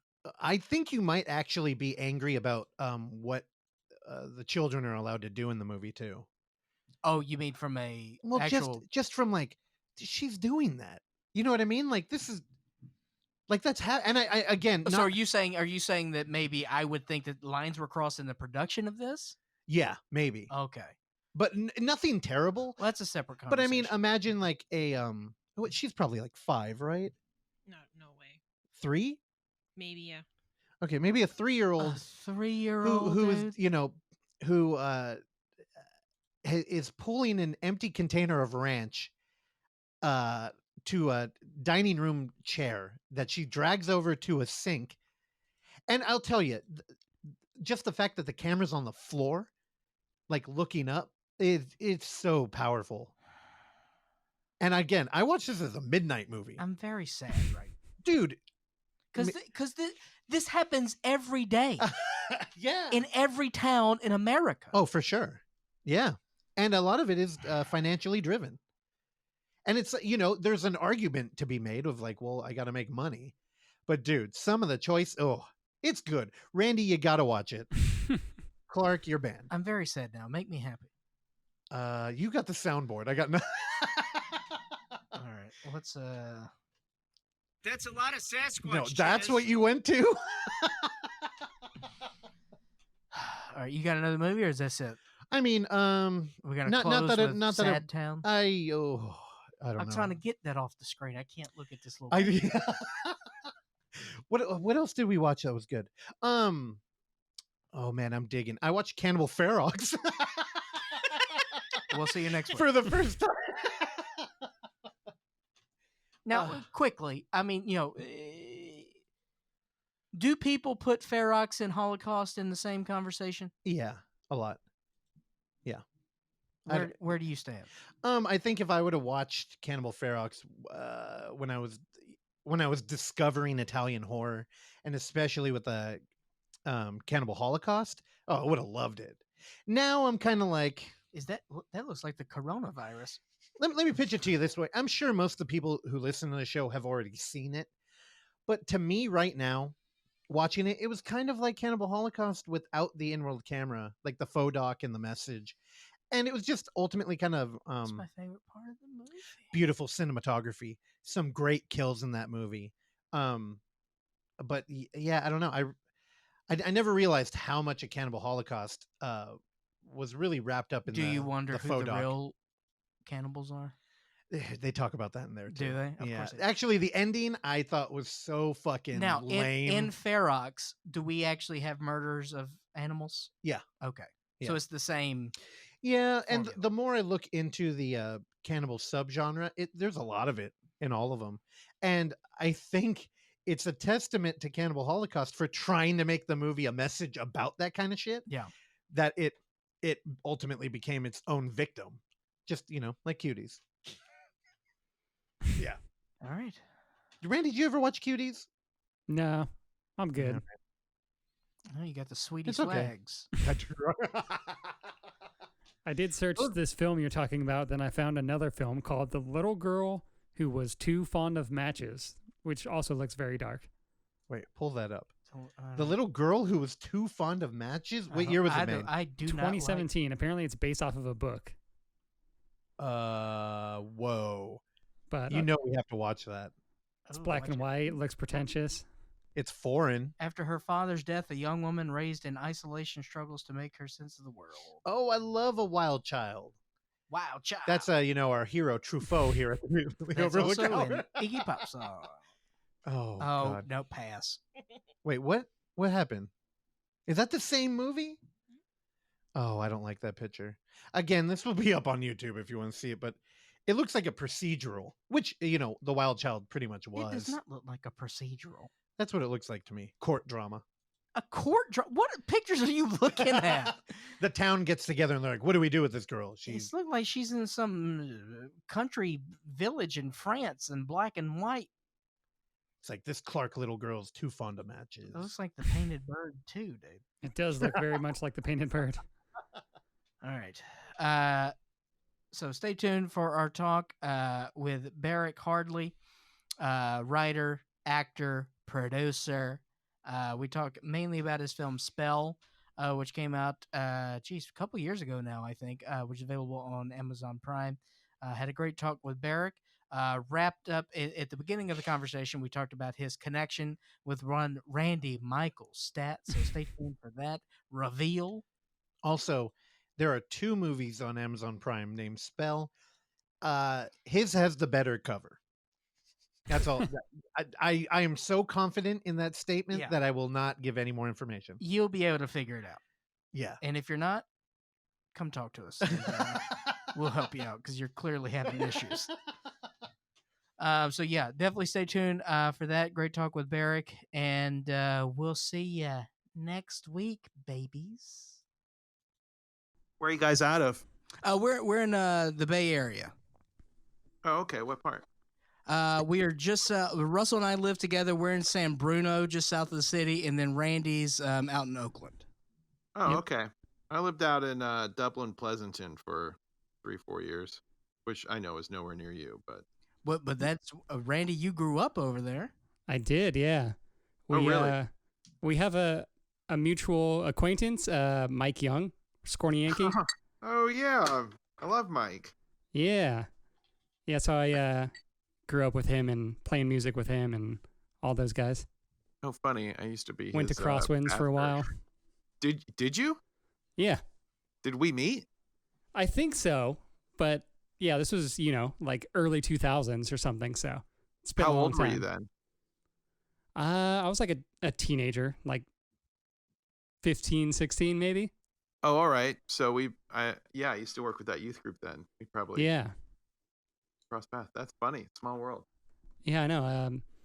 Russell mentioned one day that he saw your movie on Amazon Prime and that they were going to watch it. And it's like, oh yeah, I know that guy. That's funny. And now you've seen my penis. Indeed, from church to penis. I think out of context, that's a much different conversation. But within this context, everything's okay. Yeah. I think there were times where, a youth minister's penis within a certain context could lead down a certain road. But it's I all think... about the order of operation. Exactly. Exactly. I'm all ready on my end whenever you guys are. I'm good to go. Yeah. Russ, Cool. you ready? Russ got his coffee sitting down. All right. All right, so Barak, are you in Los Angeles these days? I am, yeah. Fighting the good fight, huh? I guess. How's everything with lockdowns and all that stuff? Still the same? Man, I just spent a month in Tennessee, like in the mountains with my parents, and I came back going like, God, I need to hang out with people. And I got here and everybody was like, no way, stay away from me. How was Tennessee? Where in Tennessee were you? Real near like Gatlinburg, over Okay. near like Dollywood. It was really nice for sure. But I missed friends. They had some real bad fires there a couple years ago, did they not? Yeah, they did. Yeah, Killed a bunch of people too, yeah. Yeah, it was terrible. I've been up there several times. I've been to Dollywood more times than I'm willing to admit. To a certain point. But yeah, it's a beautiful area up there. Yeah, for sure. They're right on near the national park, so I tried to get out there as much as I could and walk around, do some hikes. Now, is Dollywood a play on Hollywood? No, well, I mean, yes, but it's Dolly Parton's amusement park. Oh, okay. Yeah. It's I a have no full-fledged amusement park too, man. They're not screwing around. There's real no, rides, yeah. and it's pretty great. What are the roller coasters named there? They're all like on eagle's wings. Or like the firefighter. It's all that was a good one. I think we held the daily record. I think it was called the Tennessee Twister or something. And it was a light attendance day at the amusement park. And my cousin and I, we got in the line, and then very few people were there in the line. So we were just, can we stay on here till line builds up? And we rode it, I think, 17 straight times. Oh, Damn. shoot. And life has been all downhill since then. That was the peak of the Smoky Mountains. That was the last time I could ever walk correctly. Yeah, right. Yeah. So Barak, let's start with how why we're here today is because we were watching. So a lot of times, Russell and I live together, and we do the show, and we kind of force ourselves at least once a week to try to watch something together. And a lot of times we do get a lot of screeners come in, and we've got a lot of homework between this and the film festival. But sometimes we just want to watch a film, and we just stumbled across Spell. And Cool. Needless to say, it enchanted us. Russ put in the drumsticks in there. Yeah, right. But so, and then Randy was like, "Yeah, I think I may know that guy." No, it was weird because I love Amazon Prime.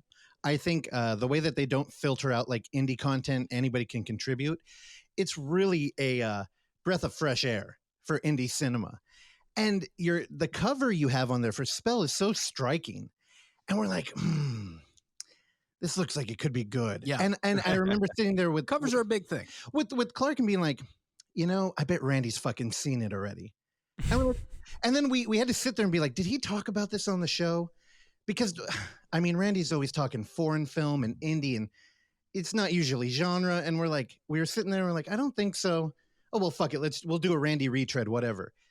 And then we hit up Randy after, and he was like, no, I've been meaning to see it, and I think I know the dude on the cover. Funny. Yeah. I'm thrilled you found the movie. It got released to, man, you work a long time on a thing, and then you hand it over to other people, strangers, and they go, we'll take it from here, and then it just like disappears.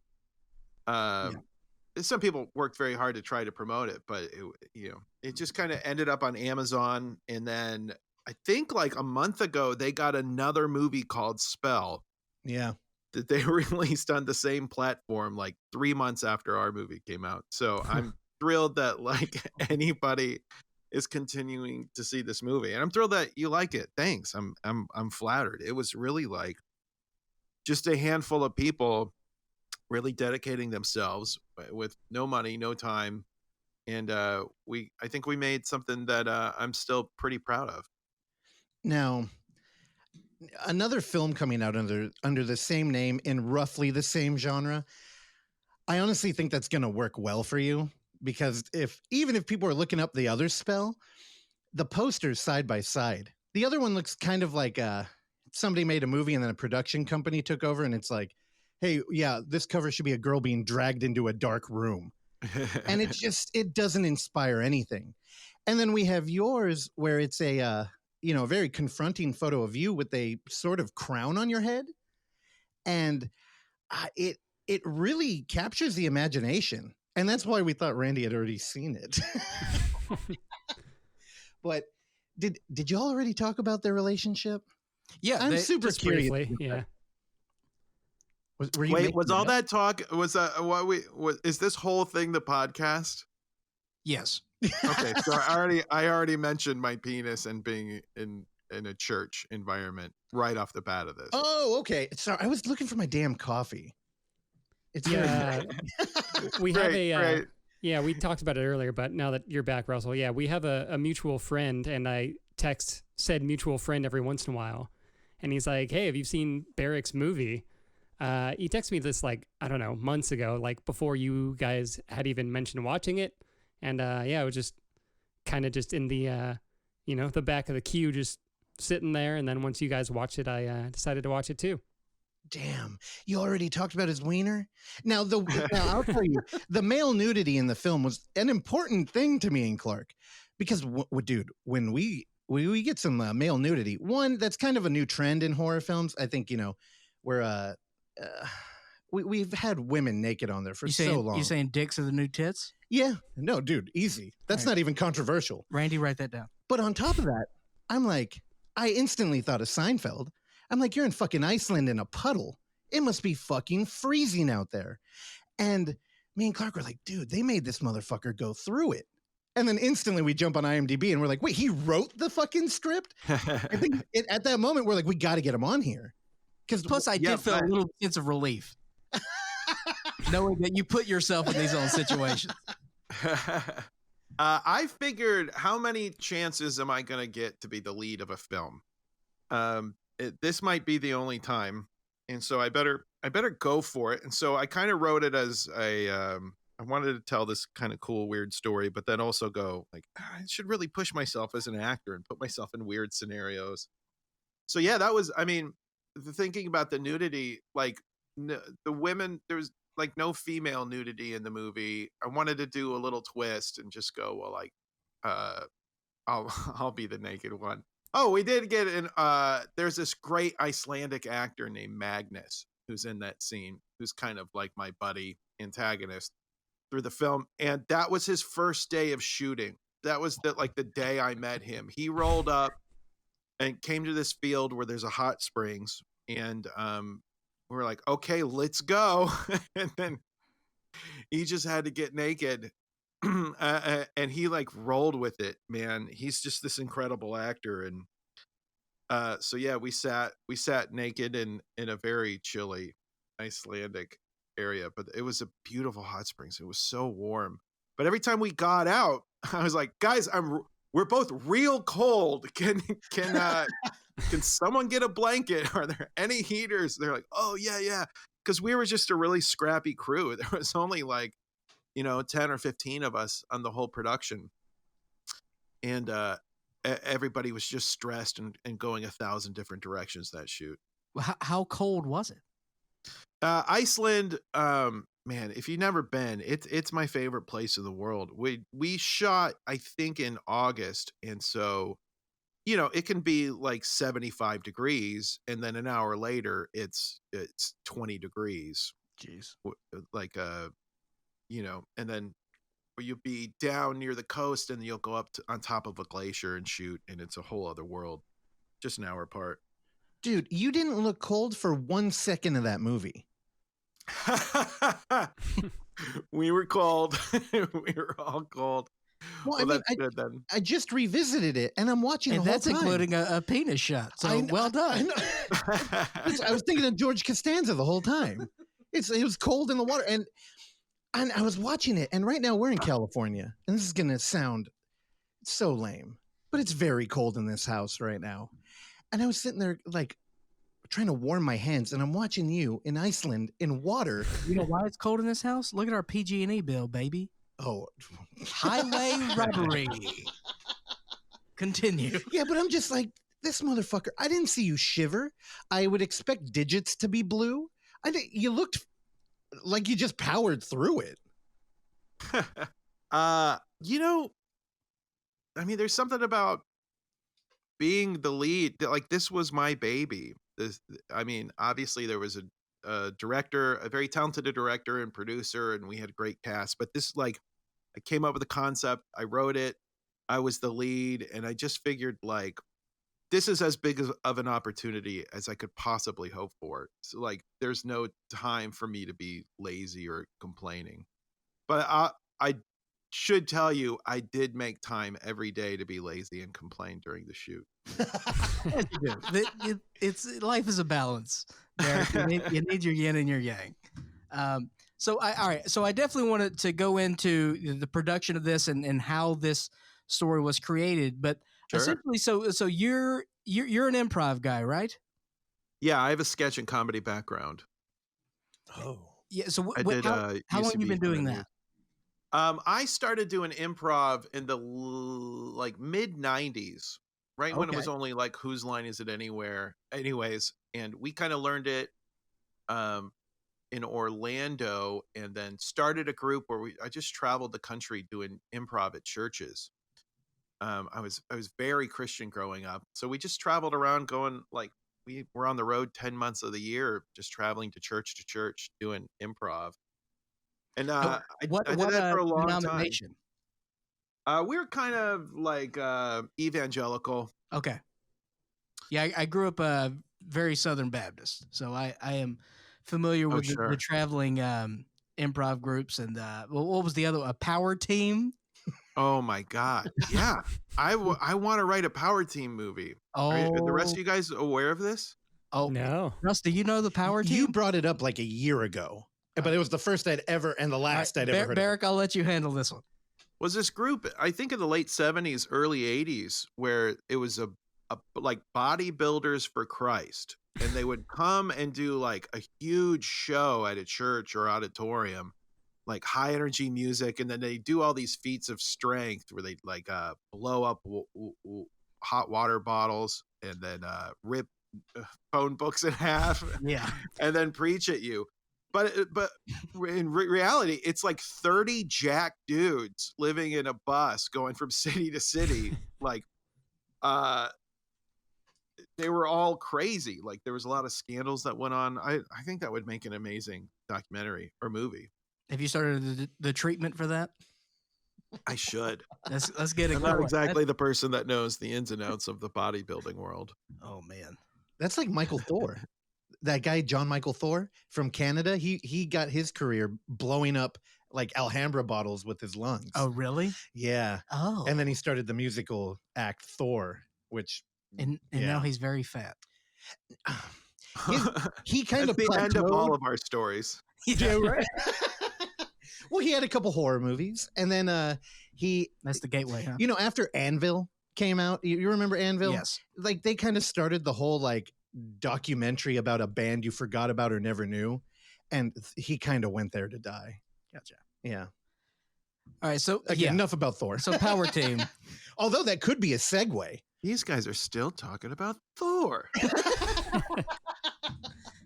All right, so Barak, you're doing the improv thing, and then you start getting a lot of acting. So when did you sort of settle in Los Angeles? When did that happen? Well, at the end of my improv time, I got into the ministry.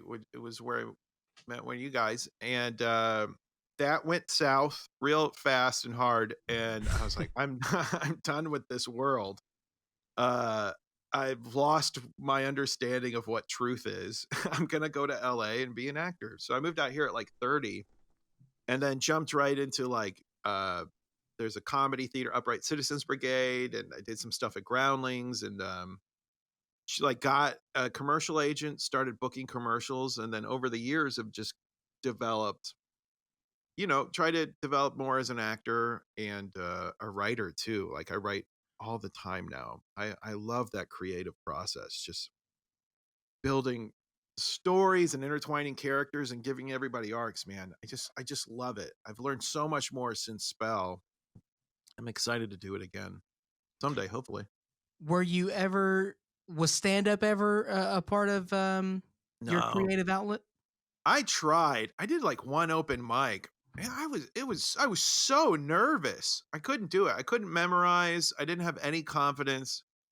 I've never met a stand-up comedian who wasn't like deeply, deeply miserable. Well, you've met Clark, so add him to that list. I mean, it's a miserable, lonely existence. What's that? Yeah, it's like my story's not going to change your mind on that perspective. So you do it? You do improv? Or no, I did stand up for a while, but yeah, I mean, I do understand.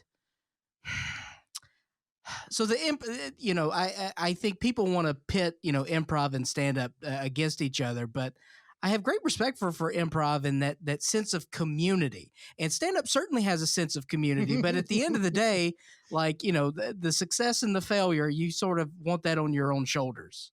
And I think maybe just few people can mesh the two, but it's a rare breed. Yeah, it's definitely you're around people, but it's a solo life, I think. Yeah, that's my conclusion of my thoughts on stand up. Yeah. I wish I could do it. So you started I was looking at your IMDb, and you started doing a lot of television appearances. I mean, you did the big ones. You did The Office, you did The Big Bang Theory, and of course you did Dr. Ken. Dr. Ken. He yelled at me in the pilot. No. Did I talk shit about Dr. Ken? I mean, this is a great place, Barak. So when you shoot, I've had some small parts in some cool shows. I'm super grateful. Like doing The Office was a dream. And then as soon as, I sat down to shoot it, and usually on set, they go, okay, come to set, and you sit down and you run it. And then they set up the cameras and relight everything. So there's like 10 minutes before they yell action. And so I sat down and I went, okay, Barak, take this in. You're on the set. This is your experience. Really, really kind of like memorize each thing. Action! And they called action. I went, holy shit, that was fast. And then all I could do to remember my lines, and then they fall out of your mouth, and then they go, great, reset, okay, and action, and cut, moving on. And then you're just like done. Yeah, that's your whole experience on a TV show. But when you do a sitcom, it's kind of fun because you work like a week. They do readings and rehearsals for a little bit each day, and then the last day you shoot in front of a live studio audience at night, and then man, I got laughs all through rehearsal. I did it the same way, and then we go to shoot it, and then Dr. Ken guy goes, "You're doing it wrong. You're saying the line wrong. Do it right." And I was like, "Me, sir? Like, we're on set. There's an audience. No one heard it." But I was like, I just got yelled at for doing it exactly the way I've been doing it. Barak, man, like, so I've been living with your film for a little bit and thinking about things, and I'm kind of scared to like bring this is up. Great, man. Everybody just wants to ask like the most surfacey questions. And so I'm like honored and stoked that somebody wants to really like dig into things. Well, fuck, dude, like media, we're in such a weird point in like contemporary film culture. Like we're kind of looking at the death of theaters. And Yeah. for the longest time, man, we were pushing that. And the whole Overlook Theater thing was get your friends together and go watch a fucking movie. Don't watch a trailer. Let's just watch it. And then we'll sit in the lobby and talk about it. And that culture has been stomped out completely. And especially out here in the Bay Area, where a lot of the politics lean to shame. So if you go out to a movie theater, you know what I mean? It's like, hey, we're kindred souls, but like you might have people turning on you, like, what the fuck are you doing out there? And it's like, well, Tenet, man, he told me I had to go see it in the theater. And, and yet we do this thing because films deserve a lot of conversation, or at least conversation can come to films that aren't deserving of it, but yours clearly does. And I can't tell how personal this script is, so I feel like I'm tiptoeing because I literally have Alex Jones notes over here. I created a flow chart. Here, it's funny because like at the same time, like I think Marvel has developed this audience. A lot of these films where people like really get in and dissect, like, I watch like Screen Crush and New Rockstars, and those guys like really dive into the themes. Like right now they're going through the WandaVision. And so it's cool, like seeing people like really break down things. Sorry, what were you saying? No. What is Screen Crush and is that like YouTube? Yeah, YouTube channels. Or like they did a series like whatever is kind of like in pop culture area, like they'll break it down. Like they broke down Watchmen. Did you guys get into the newest season of Watchmen on HBO? Yeah, it was unbelievable. And the themes go so deep, like way deeper than Spell could ever claim to be. But yeah, that's what I'm working towards now. Like, because I think the more you dig into like theme and truths and make things a metaphor, the more interesting film you're going to have. And I think it'll help you escape like so many cliches in every way, because it drives you to have, it drives everything to have purpose. I really like films that allow or kind of demand audience reflection. And I think the pace of like Marvel movies just don't have any room for it because, media competing with media, it's a cutthroat fucking world out there right now. Sure. And I know they got to keep like a machine gun pace, but I really like to be able to breathe during a film. And our buddies over at Scary Thoughts, they're another podcast out here in the Bay Area. They were mentioning how watching David Lynch videos, and he was doing a Q&A at a screening, and somebody asked him, hey man, how do you feel about everybody always asking you to explain scenes in your movie? And he said, well, in not so many words, he purposefully does the narrative. He creates the narratives he does to allow the audience to have their own input in the film and to really allow, for a kind of like flowing narrative. And I just, man, with the Marvel movies, I feel like there's no collaboration with the audience there. It's like a context culture where you go on, you can go on YouTube or a wiki, and somebody will just lay everything out for you. Like, oh, here's where the symbiote first appeared in, Amazing or Fantastic Four 127, and here's why it's black. And it's very factual. And then I watch a movie like Spell, and we're mysticized by your nudity. And we're like, what was the thought process behind that? But no, I am serious. I created an Alex Jones style flowchart. Please do not call our guest a globalist. Yeah, right. Well, I think I figured out who he is. Yeah, let's hit it. Jump into it. I wonder if I even have answers. I'm really curious if I wonder if people have come up with truths that I didn't intend. It's pretty fascinating for me. Well, again, like my struggle as an artist, my whole life is like you make things and then you present them to the world to see, and then no one really cares. Or they'll look at what you do for the extended time it takes for them to absorb it. They'll watch your film for the runtime, and then that's it. You don't get any more. Or they'll look at your drawing as long as it takes to look at your drawing. So this is cool, man. Ask away. Well, you forgot the most important part. People will sit down for the 90 minutes your film's running through, probably make dinner during the runtime, Sure. come back in the room, and then when it's done, they'll tweet about how you're homophobic or something. and that's, it's not even a review anymore. And so yeah, I created a flow chart, not to actually bring up on the show, but oh my God, because I wanted to, it's really lame. So, okay. All right, Dr. Ken, proceed. So originally I started it and I'm like, I think I missed why he went to Iceland. And I'm like, well, fuck, man, what do I know about Iceland? And then I think when I first reviewed the film like a few weeks ago, I mentioned that the only other film we had seen in Iceland had similar beautiful cinematography and how the environment really plays into the story. And that, Rift. Of course, was Roker. Yeah, Rift, which was we had Erlinger on the show who, while talking to him, I realized there was a similarity in a red jacket. Our protagonist had a red jacket. It played like a weird color contrast to the barren land. And the red jacket, of course, I brought up, what other movie makes me think of a red jacket is Don't Look Now. And then it's like, well, what was Don't Look Now about? Yeah, it makes me think of Mary Tyler Moore. Right? No, get out of here. So I'm not a TV show guy. So then I went, of course, what anybody would do. I went to my movie collection. I pulled out my Criterion Don't Look Now.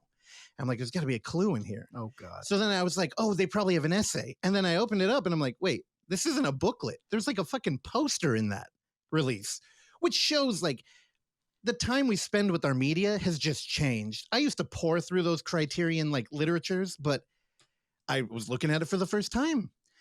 And in that writing, which, did I write that down? Yeah. So there's an essay called Seeing Red by David Thompson.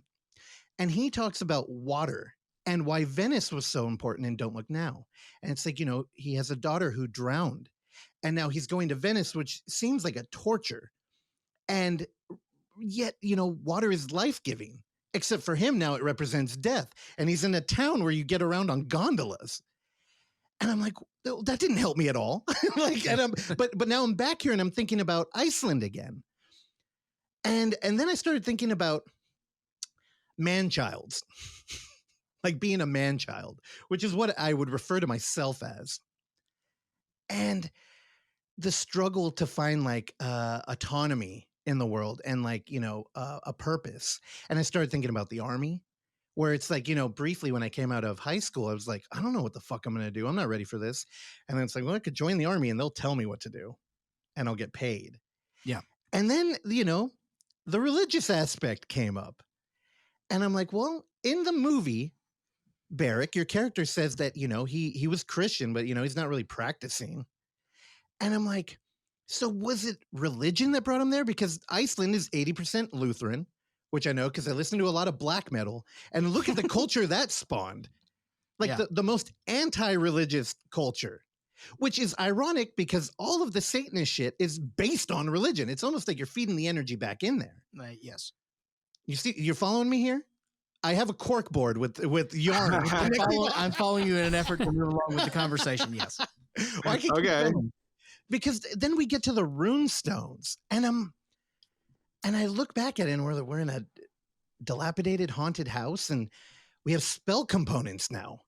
We're stealing semen and wedding rings and hair. Actually, hey, I didn't think of this. What do you think about D&D, Barak? Oh God. I've never done it, but I'm all for it. Damn it! You mentioned Mordor in there, so I'm like, maybe we've got a fantasy tie-in. Well, Lord of the Rings, yeah. Wow, yeah, all right. This is all very interesting. A really cool, wrong take,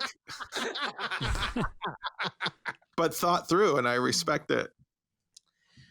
Idle time, Russell. Idle time. Well, it's just, I think that's cool. And I think now that I've kind of made a film and put it out into the world, I have to keep my hands off of how people interpret it. Cause now it it's corny. It belongs to the world now. Oh, but, But a lot of those decisions get made by somebody else. I didn't write in the script that he wore a red thing, but the director and the costumer went like, "Oh, that'll really pop, no matter what the landscape is." And so I ended up in this really flimsy. Oh yeah, it was so cold, and I had to wear like a flimsy red like rain jacket. Anyways, there, and a lot of it is driven by what the plot needs to happen. I've been realizing that what people really focus on to is the last thing added to the script. Like if you were to watch the Truman Show, or the Truman Show has 1,000 things it's trying to do in each scene because it's trying to be complicated and everything has like 2 or 3 meanings. And so at the last second, you just go, "Oh, I need to give this like a sci-fi, either this something to justify all the magic in the plot." So it's going to be sci-fi, it's going to be magic, it's going to be in the Truman Show, it was like, a TV reality. And so the element that we got from Iceland is like, oh, it's got like this really incredible old culture that doesn't really reflect anything like we Americans really go for. Like over there, like people believe in elves and gnomes and shit. Like it's just an accepted fact that those things exist in the rocks, in the fields. And so the reason we did Iceland is because why does he go to Iceland? He goes to Iceland for the same reason I did when I turned 40. Like I just felt trapped and I wanted to go somewhere wild and be alone. So I did like a 9-day trip when I turned 40 and drove the Ring Road. I couldn't believe it, how amazing this fucking island is. And profoundly. And then I went back the next summer. And then I met the guys I made this movie with, and they're like, "Hey, we want to make a film with you. Here's the thing. We really want to make it in Iceland."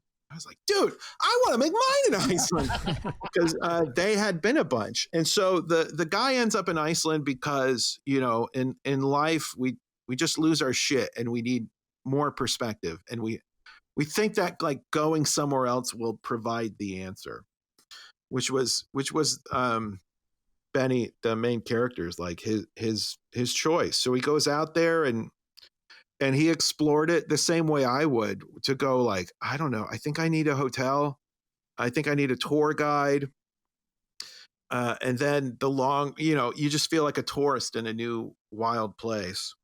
Yeah, and then eventually you just get thrust into it. Yeah, go ahead. It's a new opportunity, and it's a new life. And I mean, my flow chart, I never meant to bring that up on here, but it did help me get to pretty much what you were saying. It felt like a dude who was looking to hit the reset button.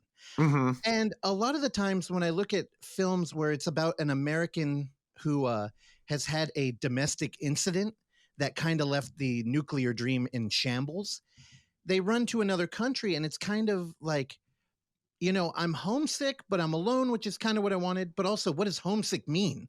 Like, my idea of home is gone. And your character's, he's kind of haunted by the life that he really loved. And yet he's, in a different part of the world, in a hotel, kind of looking to be alone. It's almost like it's like the targeted unraveling of one's identity. And, we start to try and connect the dots like I did on my flow chart. And, a pretty girl tells you to get a tattoo, and maybe you got a twitch with your hand and you start thinking it's somatic components to a spell.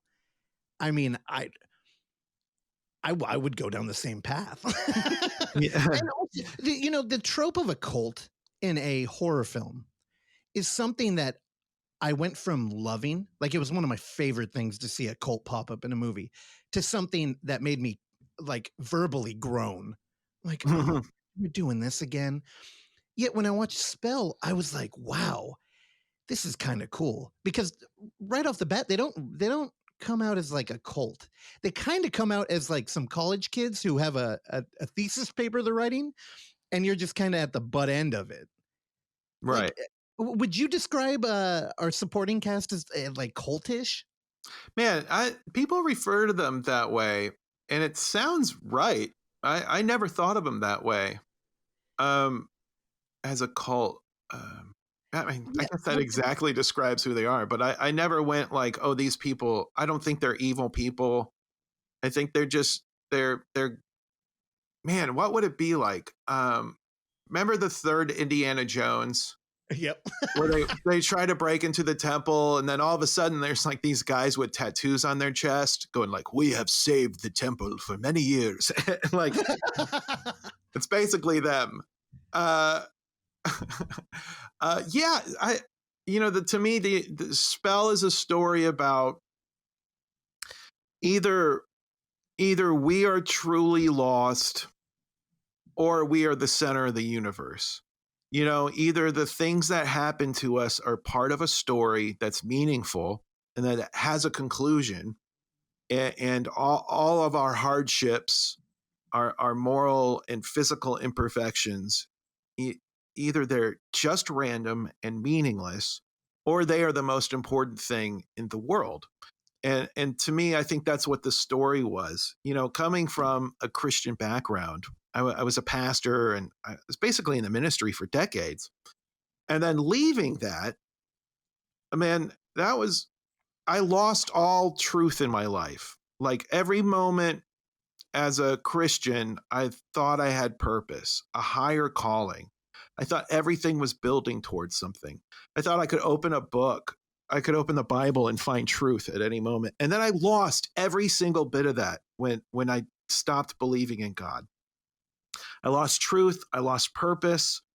And so it's really about that journey for me, where this guy doesn't know, like, am I like a reincarnation of an old wizard or am I just a guy going fucking crazy? And I think he answers that question both ways in the end. I think he chooses. He goes, I'm going to choose one of these, and I'm going to shut the other down. That's my take on it. Beautiful. No. So, Barak, I'm going to interpret some things here. So, in the story, your character is suffering from a great loss in their life, and Right. there's also some examining of that relationship that we're privy to as well as a viewer. So, with this, is this loss God that you're referring to? Man, that's interesting. Good question. I'll step in for you. I've never had some of these. It was just some of this stuff in the story. When you write, you go, I'm going to put in things I know, and then you're forced to put in a bunch of shit you don't know. Yeah. Like, I've struggled with OCD, and I struggle with loss of faith and stuff. But then the script needed somebody to die. It needed somebody for me to mourn, and I've just never personally done that with somebody very close. So I just try to deal with that as respectfully as I can. And there's some stuff about addiction that I've never like directly been hurt by, so I try to tackle some of that as respectfully as I could. But a lot of it was just like, oh, the story needs this element. Yeah, I'll step in for Barak and say no. I think thank you so much. The lots of he put the film out there, so now it's owned by me. Have you ever seen a Star Wars movie and heard their audience talk? So the thing is, I think the relationship with death in that film is so good, because he's almost on a vision quest and he doesn't realize it. And through, isolation, through extreme climate, through just a hardship that, can only happen in the mountainous region of Iceland, he has a vision in a burnt down building where, the ghost of his lover explains that she didn't kill herself. And it's one of those things where it's like, well, clearly he's not on peyote. He's actually got the unreliable narrator in the reverse, where he's not taking his medication, which normally is a red flag to me now. Like, I feel like that's one of those narrative tools that's kind of like, all right, if I show they have a drinking problem, then the audience will forgive anything that happens because, withdrawals or something. Yeah. And I feel like, the flow chart I made, you Back to the flow chart. can argue that the choices Barak made were not because he was mentally slipping. Like, I don't think at any point he ever really overreached. And he kind of always had an idea of what he wanted to do. He just wouldn't admit it. And that goes into speaking out loud while being alone, which I've recently heard somebody. I was listening to some scientific podcast where they were saying we're actually we've evolved that way, where it actually helps reduce our stress levels when we just talk out loud to ourselves. I do it every day of my life. Yeah, but I used to think it was a bad thing because I would do it a lot too. Because it doesn't. It seems like you're unhinged. Told that. Yeah, and it seems unhinged. You know what I mean? When you see somebody do it, you go, yeah, that person is not tethered to reality. Yeah, right? Sure. I mean, look, when you're out in public and you see a man who's covered in his own, bodily fluids and he's talking about, the government, that's one thing. But if I'm in my room and I say, God damn it, I forgot to get granulated garlic today, that's a separate thing. Wow, that really upset you that you forgot. I really needed it for the recipe, Barak. You need to change how you talk to yourself, my friend. More loving. Yeah. We'll get there. It's a daily battle. So when I first moved into Clark, let's talk about our relationship. Here we go. The first thing that struck me was how audible and loud you walk around this house sighing. He wakes up in the morning and will come downstairs and this is what I hear in another room.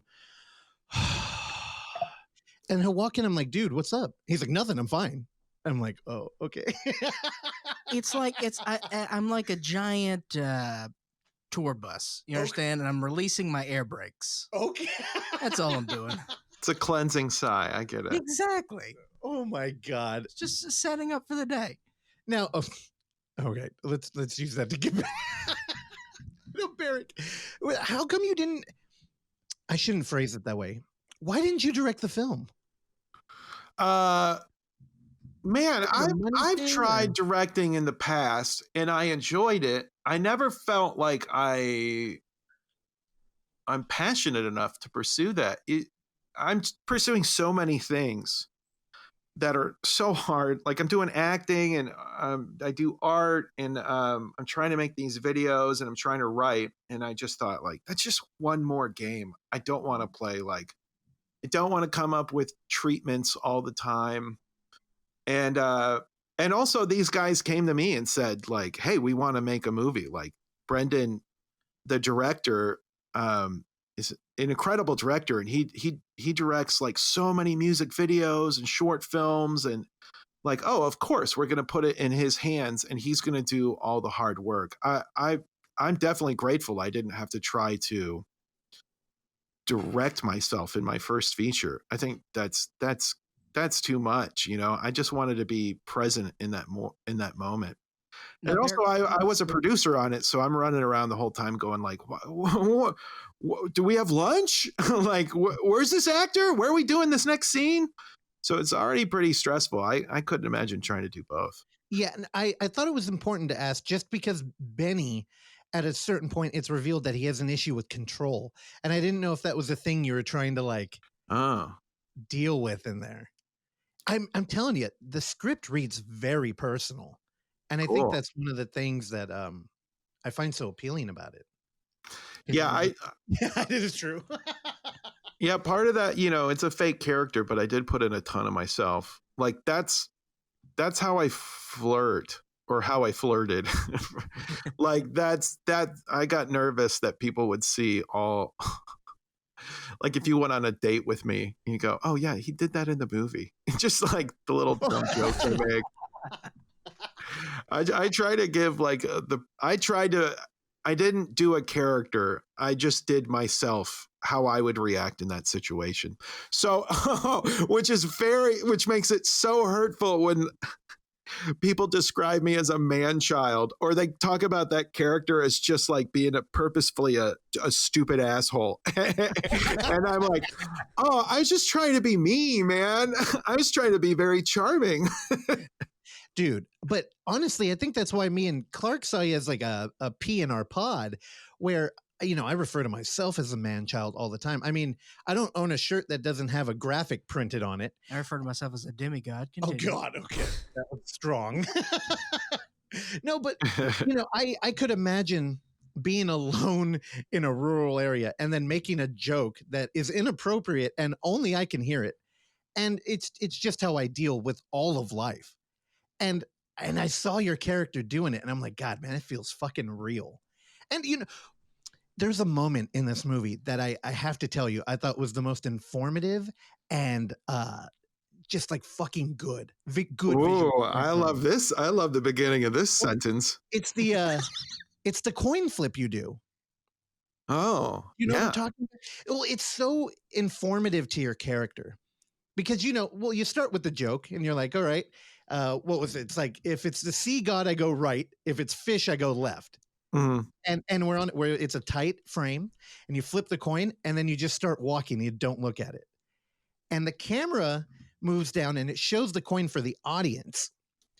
Now, when I rewatched it, the first time it didn't make as much of an impact because I was kind of on board for the unreliable narrator. And it's like, well, he's being led around by magic. But this time that was the definitive point where I'm like, he's in control here. And did you write that moment or is that something that happened? No, sure. I wrote that. I mean, that was part of the character's journey where the character, characters get pushed on a journey and they get trapped in it. And at some point, I think that was at the midpoint, is when I was like, oh, Benny is going to fully embrace this journey he's on. It's no more like people pushing him to do a thing. It's the character being active. And it's the moment when like faith took hold, when he gave into the magic around him. Dude, it's almost like a denial of it too, though, because again, back to my flow chart, the cork board with the yarn, it's kind of like everything's up there, but at a certain point, you start to hear Q and it's like, I don't need you anymore. Like, I know what I'm doing. And just the fact that he didn't look at the coin, I thought was so powerful. Also, I thought it was a pretty interesting juxtaposition to No Country, where, fate is determined. Oh, right. Yeah. Yeah, I remember I came up with that because, I've heard that advice. Like, if you don't know how to choose something, if you're torn, like flip a coin, and when it's in the air, part of your heart's going to go like, God damn, I hope it lands on heads. Yep. And it's taking that's where it came from. Like, he knew what he wanted to do. Yeah, to bring it back to tabletop games and Dungeons and Dragons, that's a thing that regularly happens when you run a game. You'll have a list of 10 things and you roll a die to determine it, and it comes up and you're like, I don't want that. And it's like, but I didn't know until I rolled it. Yeah. And you need that little push. That little tempt of fate when it was in your head. Yeah, exactly. Barak, let's talk about back to the writing process. So this is the first script that you had produced, but is this the first script that you'd ever written? Are you a big writer? Did you have a lot of projects to choose from, and you just decided to go with this one? I did. I had a handful that I had written over the years, just always writing. I didn't like really understand the craft of it. You get better at it. Sure. And I'm still trying to get good at it. I wrote that just for this. Like, I met with John and Brendan, the director and producer, in that first meeting when they said, like, we'd like to come up with a feature. And I was like, what? Yeah, what if it was just a guy going crazy in Iceland and you don't know if like magical things are happening or not. And they were all on board. So that idea came together I think I wrote that film in 2 or 3 months and got a couple drafts done. Because it was real kind of slice of life. And then, man, it was so fun, like researching that. And then I had an idea about Icelandic magic. And so then I started researching Icelandic folklore. And then like, oh, wow, there's some really interesting shit. Like the movie talks about this old Icelandic wizard, Loftur. Loftur is like a genuine guy in their like magical history of Iceland. In fact, the guy Magnus, the guy in the movie, he's like, yeah, in high school I did a play based on Loftur. Whoa. And it was the themes in that story. I was like, holy shit, this explains everything. It was about this wizard who wanted like all the power in the world, and he learned everything he could, except there were more secrets. So he went and like, he's like, oh, there's this other older dead wizard who got buried with a book of all this magical secrets. And so he like dug up this wizard. The wizard wouldn't give it up. Like the wizard came back to life, and then they fought, and Loftur lost. And I was like, holy shit. And then that just informed the rest of the movie. And man, I love those discoveries where you just have an idea of what a film is, and then you start like bringing all of it to life a little bit at a time. It's just an endless experience of, one, of frustration where you're like, this isn't working yet. And then and something in your subconscious clicks and you get an idea and you go, holy shit. Like this one new idea connects these 3 separate storylines as if I always meant for them to connect, you know? And Right. I'm addicted to that feeling now. I just need that 30, 40, 50 times a day. Wow. Yeah, having heard that, I think it's incredible that you look like you could be from Iceland. I think that really informs your movie. Mm. Because it kind of looks like, so if we're dealing Yeah, I with look a little Scandinavian, yeah. well, you look like that group of friends you're with in the bar. It looks like you could belong there. Like you don't look like an outsider. And I think that really informs your story, because it's a guy finding identity through other people. And now that his relationship has ended, we have the informative little bit about him being a like 4th removed artist of a long dead illustrator. Yeah. Oh yeah. And then you tie that into a wizard. And it's kind of like, because we don't know why you're in Iceland, you could argue that you're like a Bay Area tech guy who's got money and just, threw a dart at a map. Or it could be like, maybe your family's from there and you feel lost in the American identity. So now you're going to turn around for a more like cultural cue on where to go in life. Right. Yeah, see, I've been thinking about this movie too much. I love it, man. So Yeah, it's funny. Like as you're speaking, I keep going like, damn, I should have thought about that. I should have had that on purpose. I should have thought about why they're in Iceland. But there's so many questions you have to answer in a movie that you just go like, yeah, the audience is I'm gonna have to trust the audience with this one. Well, here's the thing: when you don't, when your film evokes more questions, it's a great parallel to real life, because you could be on a journey and then some shit happens at a gas station, and maybe in the hotel you're reflecting on, you're like, what the hell? Like that came out of nowhere, and I mean that's what life is. So there's so many things going on in your film, like you're licking a window and a rock, that it's almost like, and a ceramic penis. I think it was metallic. I think honestly, we were talking about your nudity in the movie. I think you won us over when you were at that museum. 2 years ago you covered that documentary. Yeah, was right? was that the same penis museum that was featured in the documentary? Yeah, it was. Yeah. Okay, that's what I thought. Uh, I mean, how many penis museums we got? So it's funny, man. I have mild OCD, which I think may be Tourette's. I don't know. I have yet to see a doctor about it. But I have a ton of twitches, and the way things feel kind of like affect me.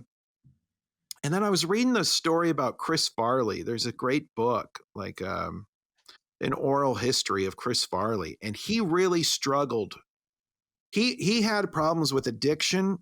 He was also super Catholic, very sincerely religious, and like the kind of Catholicism that's like really into saints, and also he had obsessive compulsive disorder.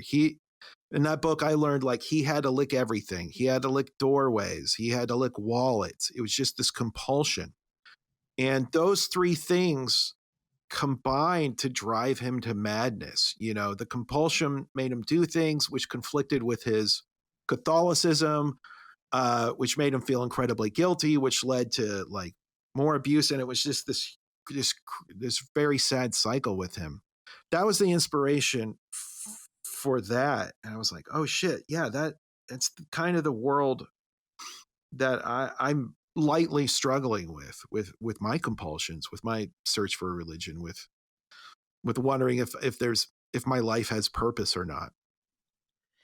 Dang, that's crazy. There's so many angles you could have arrived at your script.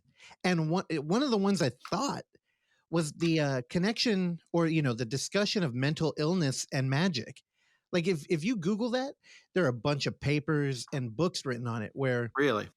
people think that, you know, mental illness isn't a illness at all. And it's actually a, you know, what a witch doctor would have been back in the day, or like a shaman. And it's, I'll tell my dad or, if I could find him. Continue. well, again, like Benny, you know, we deal with the absence of medication. And this is kind of where he gets his vision quest like kicked off. And I feel like you would have a lot of support for, yeah, that was the right thing to do. And I mean, ultimately, I feel like we end on kind of an upbeat in this movie. I don't know if that's completely fair to say, but I almost thought you were going to make an argument for it. For what? For the whole magic and mental illness thing. Like, I thought it was kind of like a fun thesis there, but I mean, yeah, Google it. It's really interesting. And I personally, I don't think I agree with it. But again, like looking for purpose, I mean, Rain Man knew how to work that math. And I mean, we can look, I don't know. Yeah, I think that's kind of the core component of the movie. Like, are these things real? Are my twitches, are my compulsions, is this all for a greater purpose? Yeah. No. And so the end, it's funny, last night I kind of get stoned and put on like drone footage. And I put on Icelandic drone footage last night, and the waterfall from the end, I spoiler, I walk into a waterfall, and I really do it. And I saw it last night on screen. I was like, man, I don't think people appreciate how big of a fucking waterfall I really walked into. It's called Skogafoss, like SKO with a line GAFOSS. If you look it up, it's enormous. And I walked into this, but the camera, they didn't get like a real wide shot. So it looks like maybe I walk into a fake looking waterfall. No, man, I walked into the biggest thing. I just want people to appreciate that more. Now, dude, I did so many things. I really got that tattoo. I really had to lick everything. I was going to bring that up because it looked fucking real. It really looked But hold on. Again, with the waterfall, now, me and Clark. Also, was that your first tattoo? Yeah. Oh, that's fucking man. cool. Now, you know, we try to craft an interesting show, and there's so many film podcasts out there that it's like, we got to have something different to bring to the table. Now, I want to just let you know, as an audience member who's seen your film 2 to 3 times now, I thought that waterfall scene was impactful in a huge way. In fact, in such a way that I thought it would almost be hack to bring it up, where I'm like, oh, well, we have a dude dealing with religion, and this is kind of like a baptism that he's in control of. Yeah. Like, and also there's a parallel there with, you know, losing somebody in a pool. So it's kind of letting go at the same time as embracing. So I purposefully made a note, don't bring it up, because I thought it would be hacked. But I was going to bring it up regardless. So okay, just so you know, we both appreciate it. The baptism angle is really interesting. I hadn't thought of that, but it sounds I should take credit for it. You should 100%. It's funny. I texted Brendan the other night, or the last time I watched Spell. I was like, dude, The opening image is of her falling into water, and the end is me like going into water. I can't believe that happened that so easily. And he's like, yeah, man, you wrote that on purpose. We talked about it. But I wrote it like 3.5, 4 years ago. So I can't remember that whole thought process. I was like, oh, how lucky that we did this thing on purpose.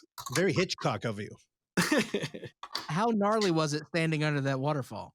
Dude, that was everybody was pretty freaked out. And the nice thing about shooting in Iceland is that it's bright, almost, like 22 hours a day at that time of year. And so that is a very popular tourist destination. Like there's usually a ton of people there, but you can just roll up at midnight and it's sunny and it's, no one's there.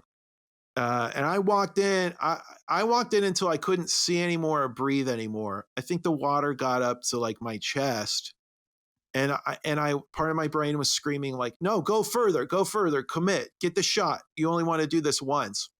And then I got real scared and I turned around and they were like, holy shit, we thought you died. Oh my God.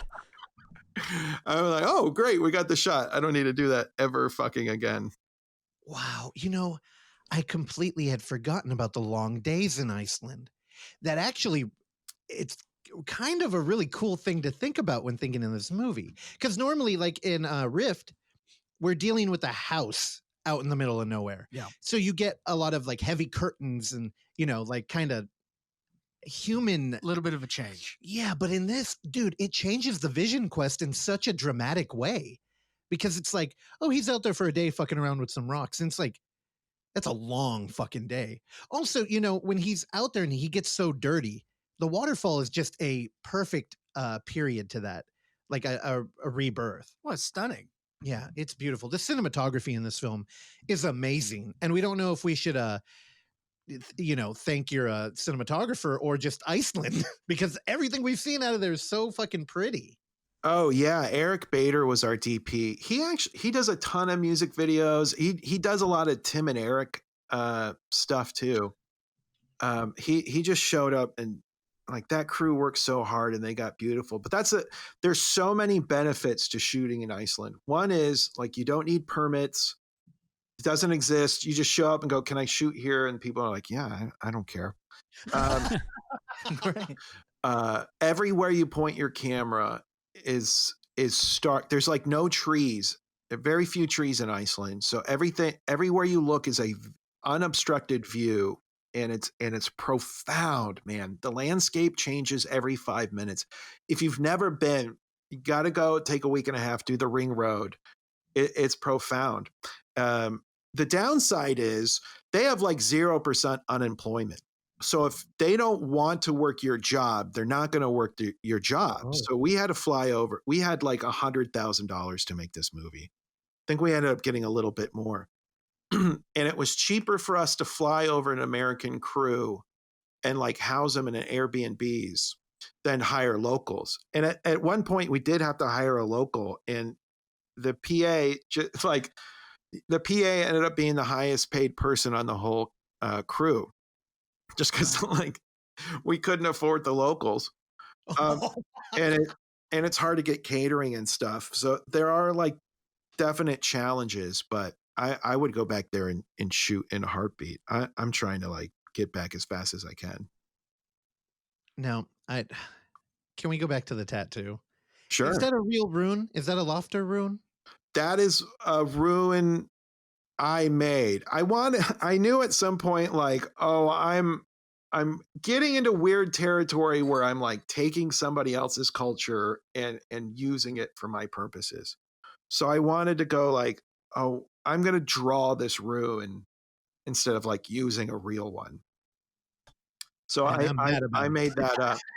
And what's funny is at that tattoo parlor, like the guy who gives me the tattoo, we're like, this is going to be great. We'll get one of the local guys to tattoo me and we'll give him some lines. And we get there and the guy goes, I'm from Alabama. I don't think I planned it. And we're like, well, can you say nay? The word nay? And it's like, yeah, man, nay. And so if you watch it, he goes, nay. Because he's from Alabama. And the other thing is, like, in the movie, I'm looking through. Me and the lead actress are like looking through a bunch of tattoo designs, and these are all the artist's real designs. And I'm flipping through them in the movie, going like, these are so cliche. These are what tourists gets. I want to get something unique. But when in truth is, his designs were the coolest, most unique shit you could possibly get. And getting like the ruin I got is the most cliche thing you can do. Wait, so a tattoo artist from Alabama moved to Iceland and started doing rune tattoos? Yeah. That's a movie there. 100%. Yeah, I think they had a reality show there called Reykjavik Inc. Reykjavik Inc. Oh, fuck. Oh man. Man, I don't know. I feel like that almost you could have included that he was from Alabama, and it would have added this whole it kind of pulls the rug out from all the magic. Yeah. Because like, well, runes, it's writing and it's symbolic. And I mean, look to bring it back to like Iceland, the black metal scene, an upside down cross isn't fucking satanic. Well, it's like St. Peter. Yeah. But it doesn't matter because, it's the energy you put into it. So you could have got an Alabama rune that meant nothing, and it still could have meant that you were the descendant of a wizard. Right. Well, all this is very nice and interesting, but I think we're burying the lead here on what we're talking about. So, Barak, as you said, you've never had a tattoo before, and as we know, there's a lot of magic that happens with movies. So you easily could have not gotten this tattoo, but you decided to. So walk us through that. Well, I always wanted a tattoo, but I never liked one long enough. Like I like it, and then 20 minutes later, I'm so glad I don't have that tattoo. And this one was, it's my drawing, it's my movie. It's going to be on camera. Like there was just so many reasons why this is the perfect one to get. I don't have any more. Maybe in my next movie, I'll get a tattoo and I'll get it for real. But what better story is there for a tattoo than that? 100%. Yeah, that's a memento. Like Russell, defend your Pokemon tattoo to this level. Go. Oh yeah, no, I do. I thought about it a lot. I thought, I want something masculine that represents my love. I'm a man child. What better way to put it than like a rock Pokemon? My body's a temple. Right? I am not joking, Barak. I also Now, is there footage of you actually getting the tattoo? Like, how did you receive it? Yeah, it's in the movie. Okay. Now, I mean, like, is there foot? So it looked like you got it up by your collarbone, and I've gotten one there too, and it's not fun. Yeah, it's kind of on my left pec. Yeah, I mean, the guys who worked at the shop were like, you may want to throw up. This is pretty painful. Be careful. They were just fucking with me. And then I was like, okay, all right. And then they did it. And I was like, oh, this isn't bad. But I definitely played it up for the camera. Dude, it's a fucking cool tattoo. I like it. I honestly even like it more now that I know that you made it. Oh, thanks. Yeah, I had it in my contract somewhere. Like I get to own the design. Oh. There's I think maybe ideally it would come up in other things I write and make. It would take on more purposes. And so now you got to get a second tattoo and put a little TM right next to that. Yeah. Fully own it. Well, yeah, we're about at the time. Russ, did you have anything else? I did want to mention one thing that Barak, the last 20 minutes of the film, we've already talked about the waterfall. It's just has really stuck with me, and I think now again I'm a little outside of my expertise here, and this is much more of Randy's territory, as he's sort of the highbrow to whatever madness we have here on the show. Is that the last 20 minutes, especially like when, and I personally don't like spoiling things, and we want to let our listeners catch up to everything. So I'll just say that the events that take place and set in motion after the ice pick comes into play. Right. And that you get to the house. And that seemed like a very Bergman-esque moment in the film where it's I don't know, I felt like Seventh Seal sort of. So did you have any sort of inspirations to have everything? Now once we get into the house is, I think the emotional crux of the film. But yeah, kind of walk us through that process. We knew I knew there was going to be a point where reality breaks, and I end up in this pit, and from that point on, I knew like the movie is up for interpretation. What's really happening after that? So I wanted like movies have like a big battle in the third act against the antagonist, and I wanted to kind of subvert that into. I just wanted to have a big heart to heart, like kind of inspired by like the longer Tarantino dialogue scenes, where it's just two people finally saying what they've been afraid to say. Like finally, like they never said it in life, and then they died and they're still not saying it. And so I just wanted like this really cathartic moment between two lovers, like separated by life and death, to finally say what they need to say to each other, and learn, and then heal or permanently break. Yeah, that was kind of the thing. And then when Jackie, like I wrote that role without any specific actress in mind. And then we did auditions and Jackie came in. I think she was last. Jackie Tawn, who's this amazing, funny actress, so smart and fast. She came in and she said, "Well, my agents told me not to read for it. You can just offer me the part." And I was like, "Well, we're not going to do that." And she's like, "Well, I memorized it. I'll read it if you want." And we're like, "Please do." And then she auditioned and she started like crying in the audition. And it was like this amazing connection. And I was like, "Oh my God, this is her." And it's like, she killed it because we just had a day or two to film in that cabin and really needed us to feel like we've known each other for many, many years, when in reality we had just met. And I'm pretty proud of that scene. Dude, Jackie was a perfect choice. And A force. part of the American on a spiritual journey theme I'm going with, she really helps it because you're out there and your energy is not matched by anybody else in the film. And you have there's a chemistry with the girl you have a brief flirtation with. But when we finally get that moment in the third act to see Jess and Benny together, as an audience, it's like, I understand now. Like, she's funny, she's got a big personality, and it's a good compliment the way that y'all are written. But I know we're trying to wrap up here. There was one thing that when we first talked about your film really stood out to me, and that was the idea of a domestic relationship that has an alcohol issue, but it's on the female end, and the way that a woman could be abusive to a male in this situation. And I thought it's something I don't ever run into when we watch a lot of film, and it was something that was completely believable. And I commend you for doing that. Oh, thanks. Yeah, that was definitely trying to switch things up, to not do things kind of like trite. You know, it's funny. I tried to do this a really original thing, and like I want to make some choices that don't often get made.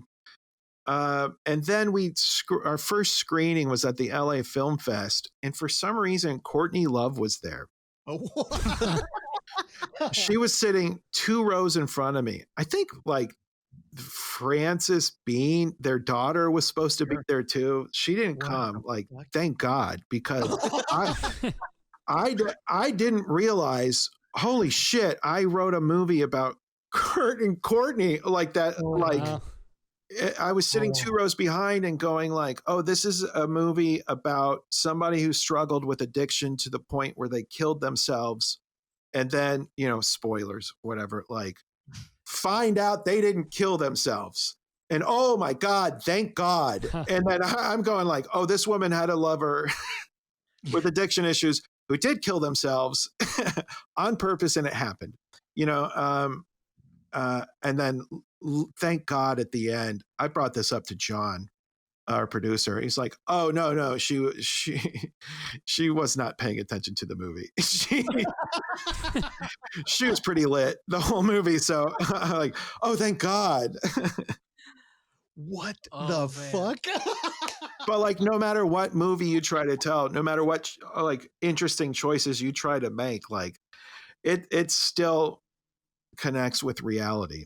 It's still with somebody's reality. 100%. It's such a good choice too, because now that we get a little peek into what their domestic life was like, it makes sense why Benny struggles with his own like compulsive personality. And the world is painted in our minds of what it must have been like before the tragedy. And I could totally see Benny dealing with his own shit, but he's like, well, I stay strong because I need to be her strength. And with her now gone, his shit's just unraveling. Mm-hmm. It's beautiful. Can I do like two more? Oh, thanks, man. Yeah, it was kind of like, he's a fish out of water the whole movie. And I wanted to see him in his water at some point, see him in a comfortable place. Come on. All right, I'll give you one more with Barak's permission, as we've kept him over this hour-long time. I'm telling you, I'm dying to talk about creative stuff in this movie. So any questions you have, I'll be happy to say here So too. don't fucking cut him off. Well, hold on. Barak, you're setting yourself down a road you're going to regret. All right, when we hang up, I'm going to have to figure out motion graphic templates on Illustrator or on Adobe Premiere. So I'm glad to not be doing that. Well, Randy, did you have any questions? I know we talked about this film a lot, but I want to give you an opportunity. I know we cut you off all the time. No, it's all good. You guys are the ones that have the, the heavy hitting questions, but no, I really dug it. And you are now our second guest that has a relationship to Dublin and Pleasanton. So that's kind of fun. Who's the other one? This guy, Chris DePretis. He directed a movie called Death Blood 4, which is on Amazon as well. He used to bully Randy rules. A very different relationship. Y'all had church. Randy, he was stuffing him in lockers. So anyway, the one we'd be amiss. I originally was like, oh, let's bring up Weezer because we've been joking about that all day. We're 1 degree away. But what I really want to talk about is your other writing venture that we tracked down, Pumpkin. Wait, you do know like he's the that's what you mean, that Rivers Cuomo has a cameo in the movie? I had no idea. Well, why are you bringing up Weezer? Because the song. Right? Oh, the last voice you hear in the movie. Rivers Cuomo. The doctor. My doctor is Rivers Cuomo. You got another water connection there too. Oh God, Randy, what are you talking about? Rivers. What? Oh. What? Rivers, it's like water, so you work that in. Oh my God. It's all on purpose. It's all on purpose. Show yourself out, right? Oh my God. That was a punch in the gut, Randy. I love you. Yeah, but Pumpkin. Oh, did you see that? Yeah, we found it on Vimeo. We actually dedicated a fair amount of time. It was not Pumpkin. Easy to find on Vimeo. Dude, where did do you want to set that up, Clark? The synopsis, we had to find it. So as soon as I saw that this centered around a Mel Gibson support group and time travel, I mean, come on. What are we doing? That's where those guys had seen me in a movie called Mockingbird. Did you guys ever see that? No. Oh, it's Brian Bertino, who made The Strangers. This was his second film, and it was very poorly received. But I have a big role in that. it's so the guys who I made Spell with had seen that and asked me to be in the short film that they made, and Wait. that was their script. Brendan's a great writer. Is Mockingbird a found footage movie? It is. Oh, I thought so. I know what it is. There's Okay, a clown on the cover, and that clown is me. Holy shit. All right. When can we book you for a follow-up episode? Also, do you guys know Ryan Spindell and Mortuary Collection? I don't think so. Have you watched Mortuary Collection? So Mortuary, we were going to as a part of, we had press credentials to Fantasia, and then we asked for it, and then they said no. Mortuary Collection. We have a family friend of the show, Bill Spataro. He's a special effects dude in New Orleans. He's been calling me, bugging me to watch Mortuary Collection for like a year now. Please watch it. I'm as proud of that as I am of Spell, and I know Ryan has talked about the Overlook film festival 100 times to me, and he's just like, it's the coolest, man. I can't wait to go back. I thought this came together through Ryan just because he loves you guys so much. No, you guys should check it out and then have him on, and I'd be happy to join it too if you want. It's right up your alley. Well, I'm just ready to shatter your reality because that makes sense. The Overlook Film Fest, they took the name, 4 years after we started the podcast. We have no relation. The Film Fest. So the reason I got excited about Mockingbird is because the Film Fest we work on is called the Unnamed Footage Festival.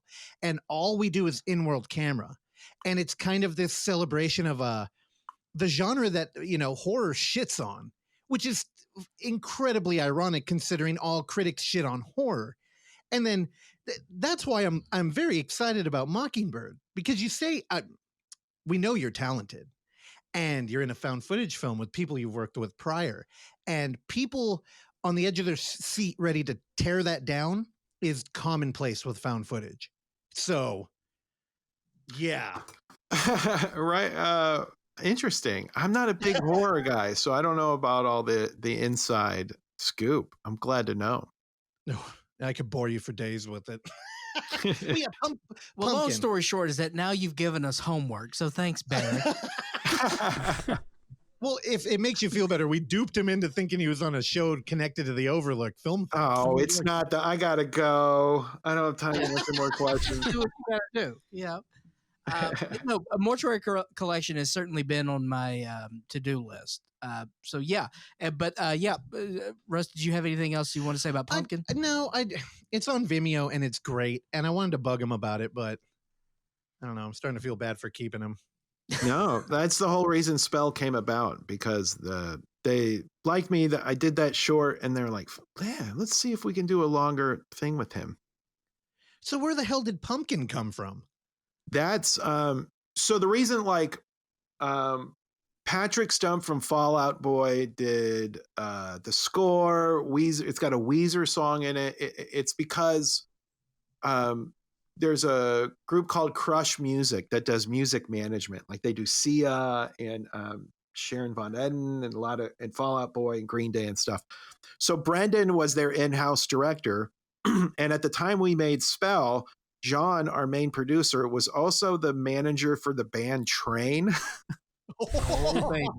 Like Drops of Jupiter Train. So through the day, while we're like in Iceland trying to figure out how to get a meal in the middle of nowhere, John also had to be like answering questions about Drops of Jupiter Winery. And so Crush Music wanted to get into filmmaking. So they did that short film and they did Spell. They also did that documentary, Wrinkles the Clown. Oh, yeah. We've talked to the director of Wrinkles on the show.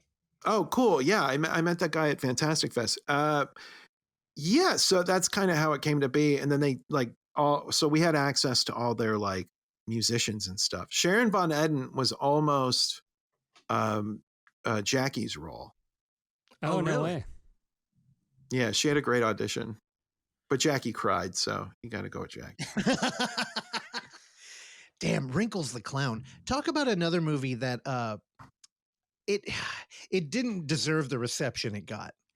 what a tricky subject matter too, where you're dealing with like an internet kind of thing, and then we're doing a faux documentary around People it. don't like it when the rug's pulled out from under them sometimes. Yeah, you trick people and they get fucking angry. Nobody can appreciate the ride.